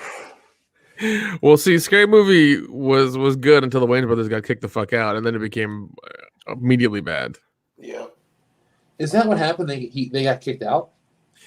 Yeah, I think Marlon talked about it. He did give an interview about how like it was stolen out from under them or something like that, and they were never paid for it or properly compensated for what happened or anything with it. So Yeah, because the first one's great. I haven't seen the second one, so I can't really comment. But I mean, the first two were funny because they were kind of coherent and like they made sense and the jokes were good. And once you got like the 3 and 4 and then disaster movie and everything like that, they all started still following this like really shitty formula, and it just wasn't funny anymore. And it was just like, wow, this is just super dumb. It was like watching poorly done jackass stunts, like on TV or whatever. That's what it felt like. Aparo Didaro, thank you very much for the message, even though it was retracted. Space Dinosaur says, take a listen to Warp 11, the greatest Star Trek band ever. If you disagree, then you can rock out with your Spock out. I'm taking a picture. Space Dinosaur. Nice icon, by the way. There we go. Aparo Didaro, thank you very much. Just left the theater. Black Widow was pretty effing bad. Bottom 5 MCU film. Very, very disappointing. Plot, action, villain were all wasted potential. Yep. Well, according to the ad that ran during the basketball game, it was the best Marvel movie, period. Not even close. But now's the time to talk about what we thought. Where would you rank this across the entire MCU? Probably at least I would put it above Captain Marvel for sure. That's kind of where I would put it. I mean, their whole handling of it, their release of it, and everything that I'm going to blame them all for it. Kind of factor that in because it's just been a whole shit show. It's just like it's above Captain Marvel. That's where I can put it. It's definitely there for me, but I would put it at least in the top half. It's in the bottom half of the MCU, which doesn't make it like a terrible film, but the bottom half of 24 or 25 films, I guess now. Mm-hmm. That's not that high of an endorsement. I can definitely rank it above Captain Marvel, obviously. I can rank it above probably Black Panther. What else? Better than Thor 2. Better than Iron Man 2, I guess. Yeah, definitely better than Iron Man 2.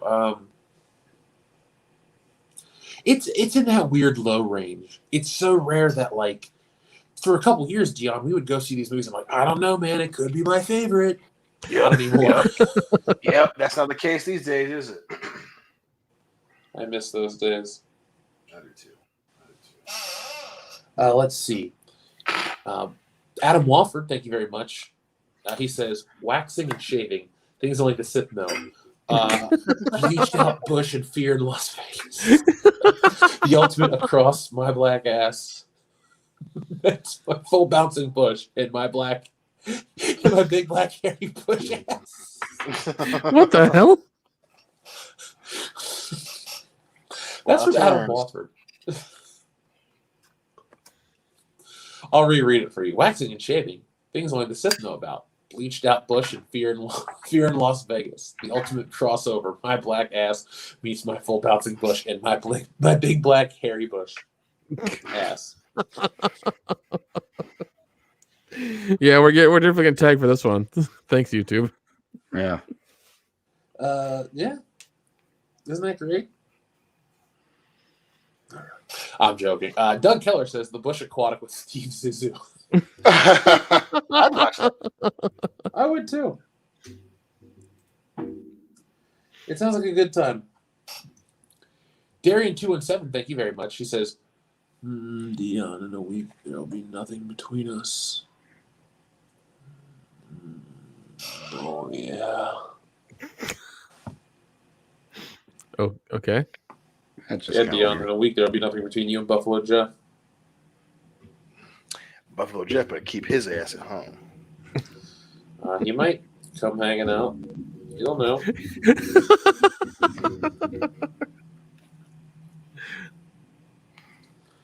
So let's see. Leo Breaker 49 says, how can they be sore winners, Jeff? No one's poking that.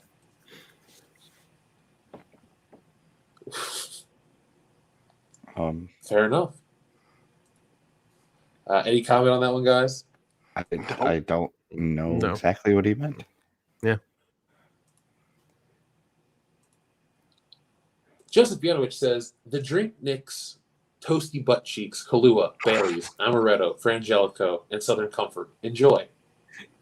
Can we get measurements on that, please? You just dash them in there. Just Now drink hold a on full to Southern bottle of Comforts. each. Yeah, Oh, just start, geez. just start pouring, and every man for himself. That's gonna be a really sweet drink. You might kill Phil in the process. Okay, then I'll make it then.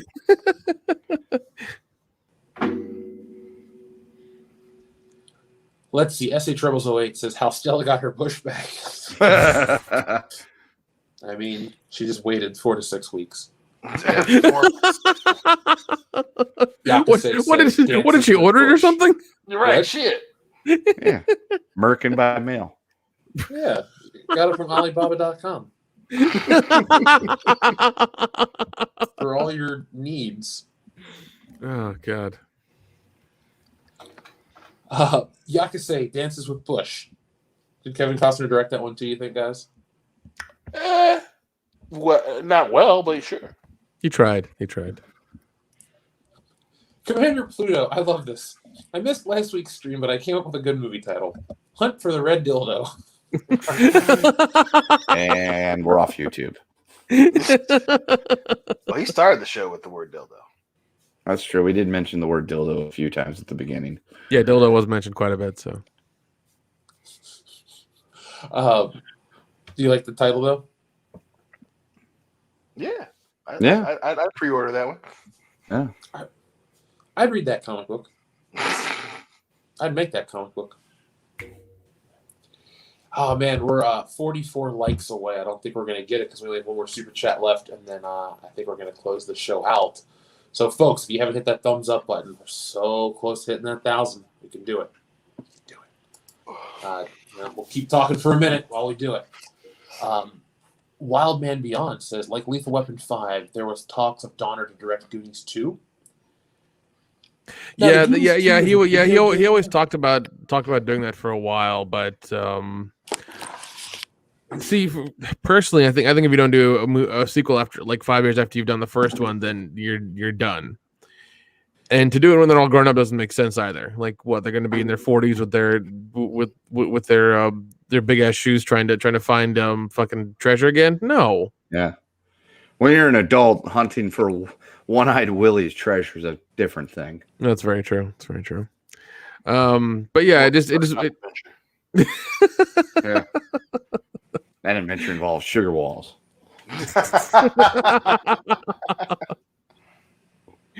I mean, they made the game for a lot of consoles. I mean, you can go read what the game was about, but yeah, I never wanted a Goonies 2. I mean, I did. I'm sure when I was a kid I did, but like, yeah, not now.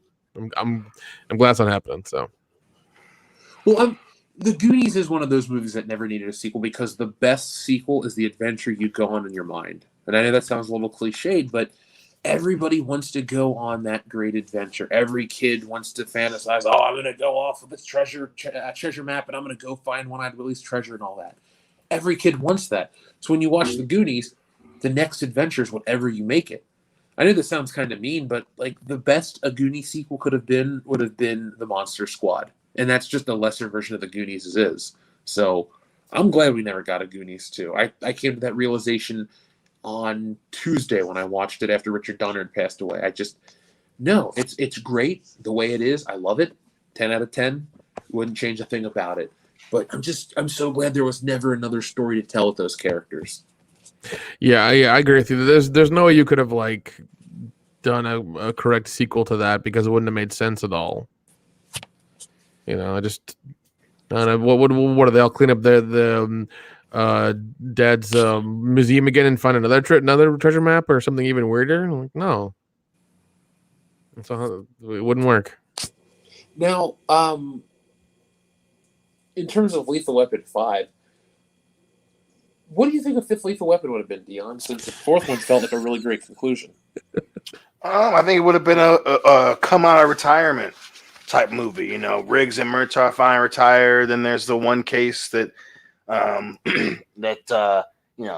one guy that they couldn't catch, and they come back to settle the score type of deal. One more ride for the old men type deal. And it probably would have been Murtaugh celebrating his birthday or something, and Riggs being like a PI now since he's no longer with the cops or something, and then him dragging Murtaugh back into it. Murtaugh celebrates another retirement. Yeah, he celebrates another retirement. Now, Oh, man. Wild Man Beyond also sent in another super chat. Thank you. He says, Stranger Things is like the Goonies too. Yeah. I agree. Want it to be that. That's what they're trying to capture. Right. Yeah, and I mean they kind of got it in the first season, and then it's just kind of been like, well, we're gonna add more characters and diversity. Yes, everything. This is good, right? It's like, oh God, just stop it. Here comes the Soviets.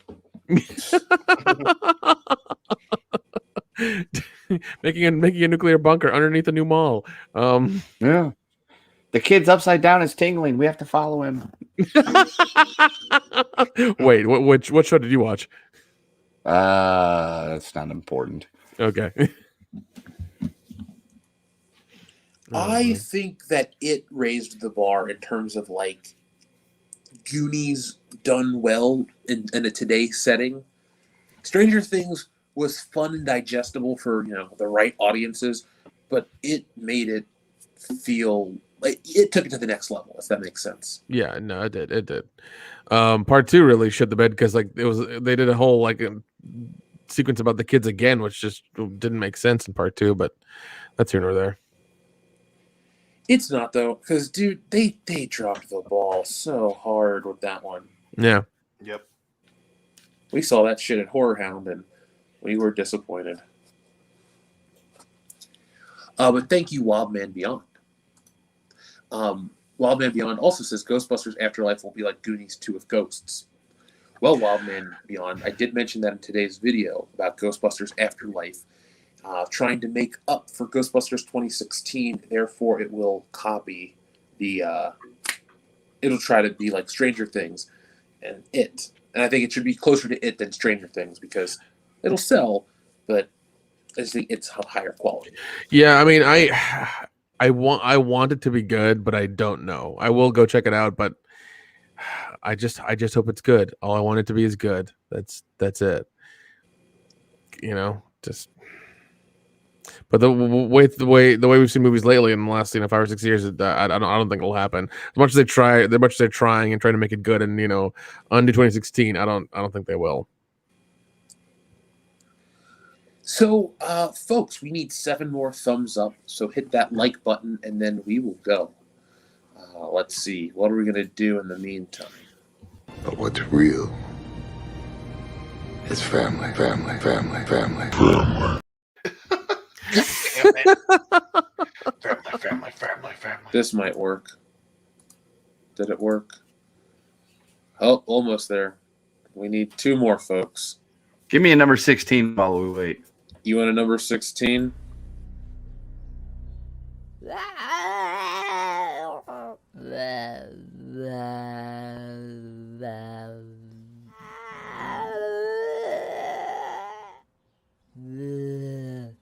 Still going. God. Jackpot.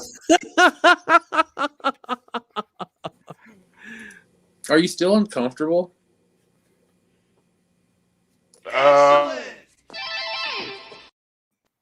That makes me feel better. You sure shit ain't being excellent to me?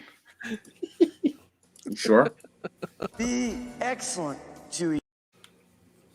Told you. Now, TLJ Screwjob, thank you very much. Another thing you guys mentioned was how bad Sonic would be with Jeff telling Dion to talk about Sonic 06. Did the fix it fast help? They fixed Sonic. They definitely fixed Sonic to the point where I would watch that movie. Actually, I did watch that movie again the other day. It was on cable. Yeah, and Sonic was Sonic was done right, and it was a lot of fun and everything as well. So it was a good movie. All right, folks, we did it. Thank you, Cold Cuts, for letting me know. We are over 1,000 likes today, folks. We're at 1,006. So 1006, we did it. So we will be back, not next week, but the week after. That'll be what, July 20 something. July 2nd, right? Yeah. Yeah, I think so. So yeah, join us then, because next week, folks, we'll be live at our friend Loudy. He's getting married, so the bullshitters will be together in person. We may have a little live stream here or there. I'll be dressed to the nines. I'll be in a fucking tuxedo, looking like an idiot, but whatever. We'll be having a good time. So there won't be a podcast next week because we'll all be getting into town. But the following week we'll have a show, so be on the lookout for that. But be on the lookout for all kinds of awesome content. And if you're a comic backer, be on the lookout. I'm going to be getting some of my samples soon. Actually, not my samples, just part of the shipment shipped to me here, so I can check out the books. I'm super excited. So as soon as I get that stuff, I will be doing a little live stream to show you how cool they look, and we can celebrate together. So, is there anything you guys would like to say before we put this baby to bed? Free yayo. Yeah. Big up the valley. I hope that's a metaphor, because I'm about to. Anyway, folks, from all of us here at World Class Bullshitters, be smart, be safe, be cool, but always be excellent to each other. Say it again. .com. Yes, Darian, there will be a show on Tuesday night. See, I'm glad I came back to let Kendo finish the .com, as well as Darian217's answer. Also, we have one more. Fuck you, Dion. Who are you? What are you doing here, and where are my horses?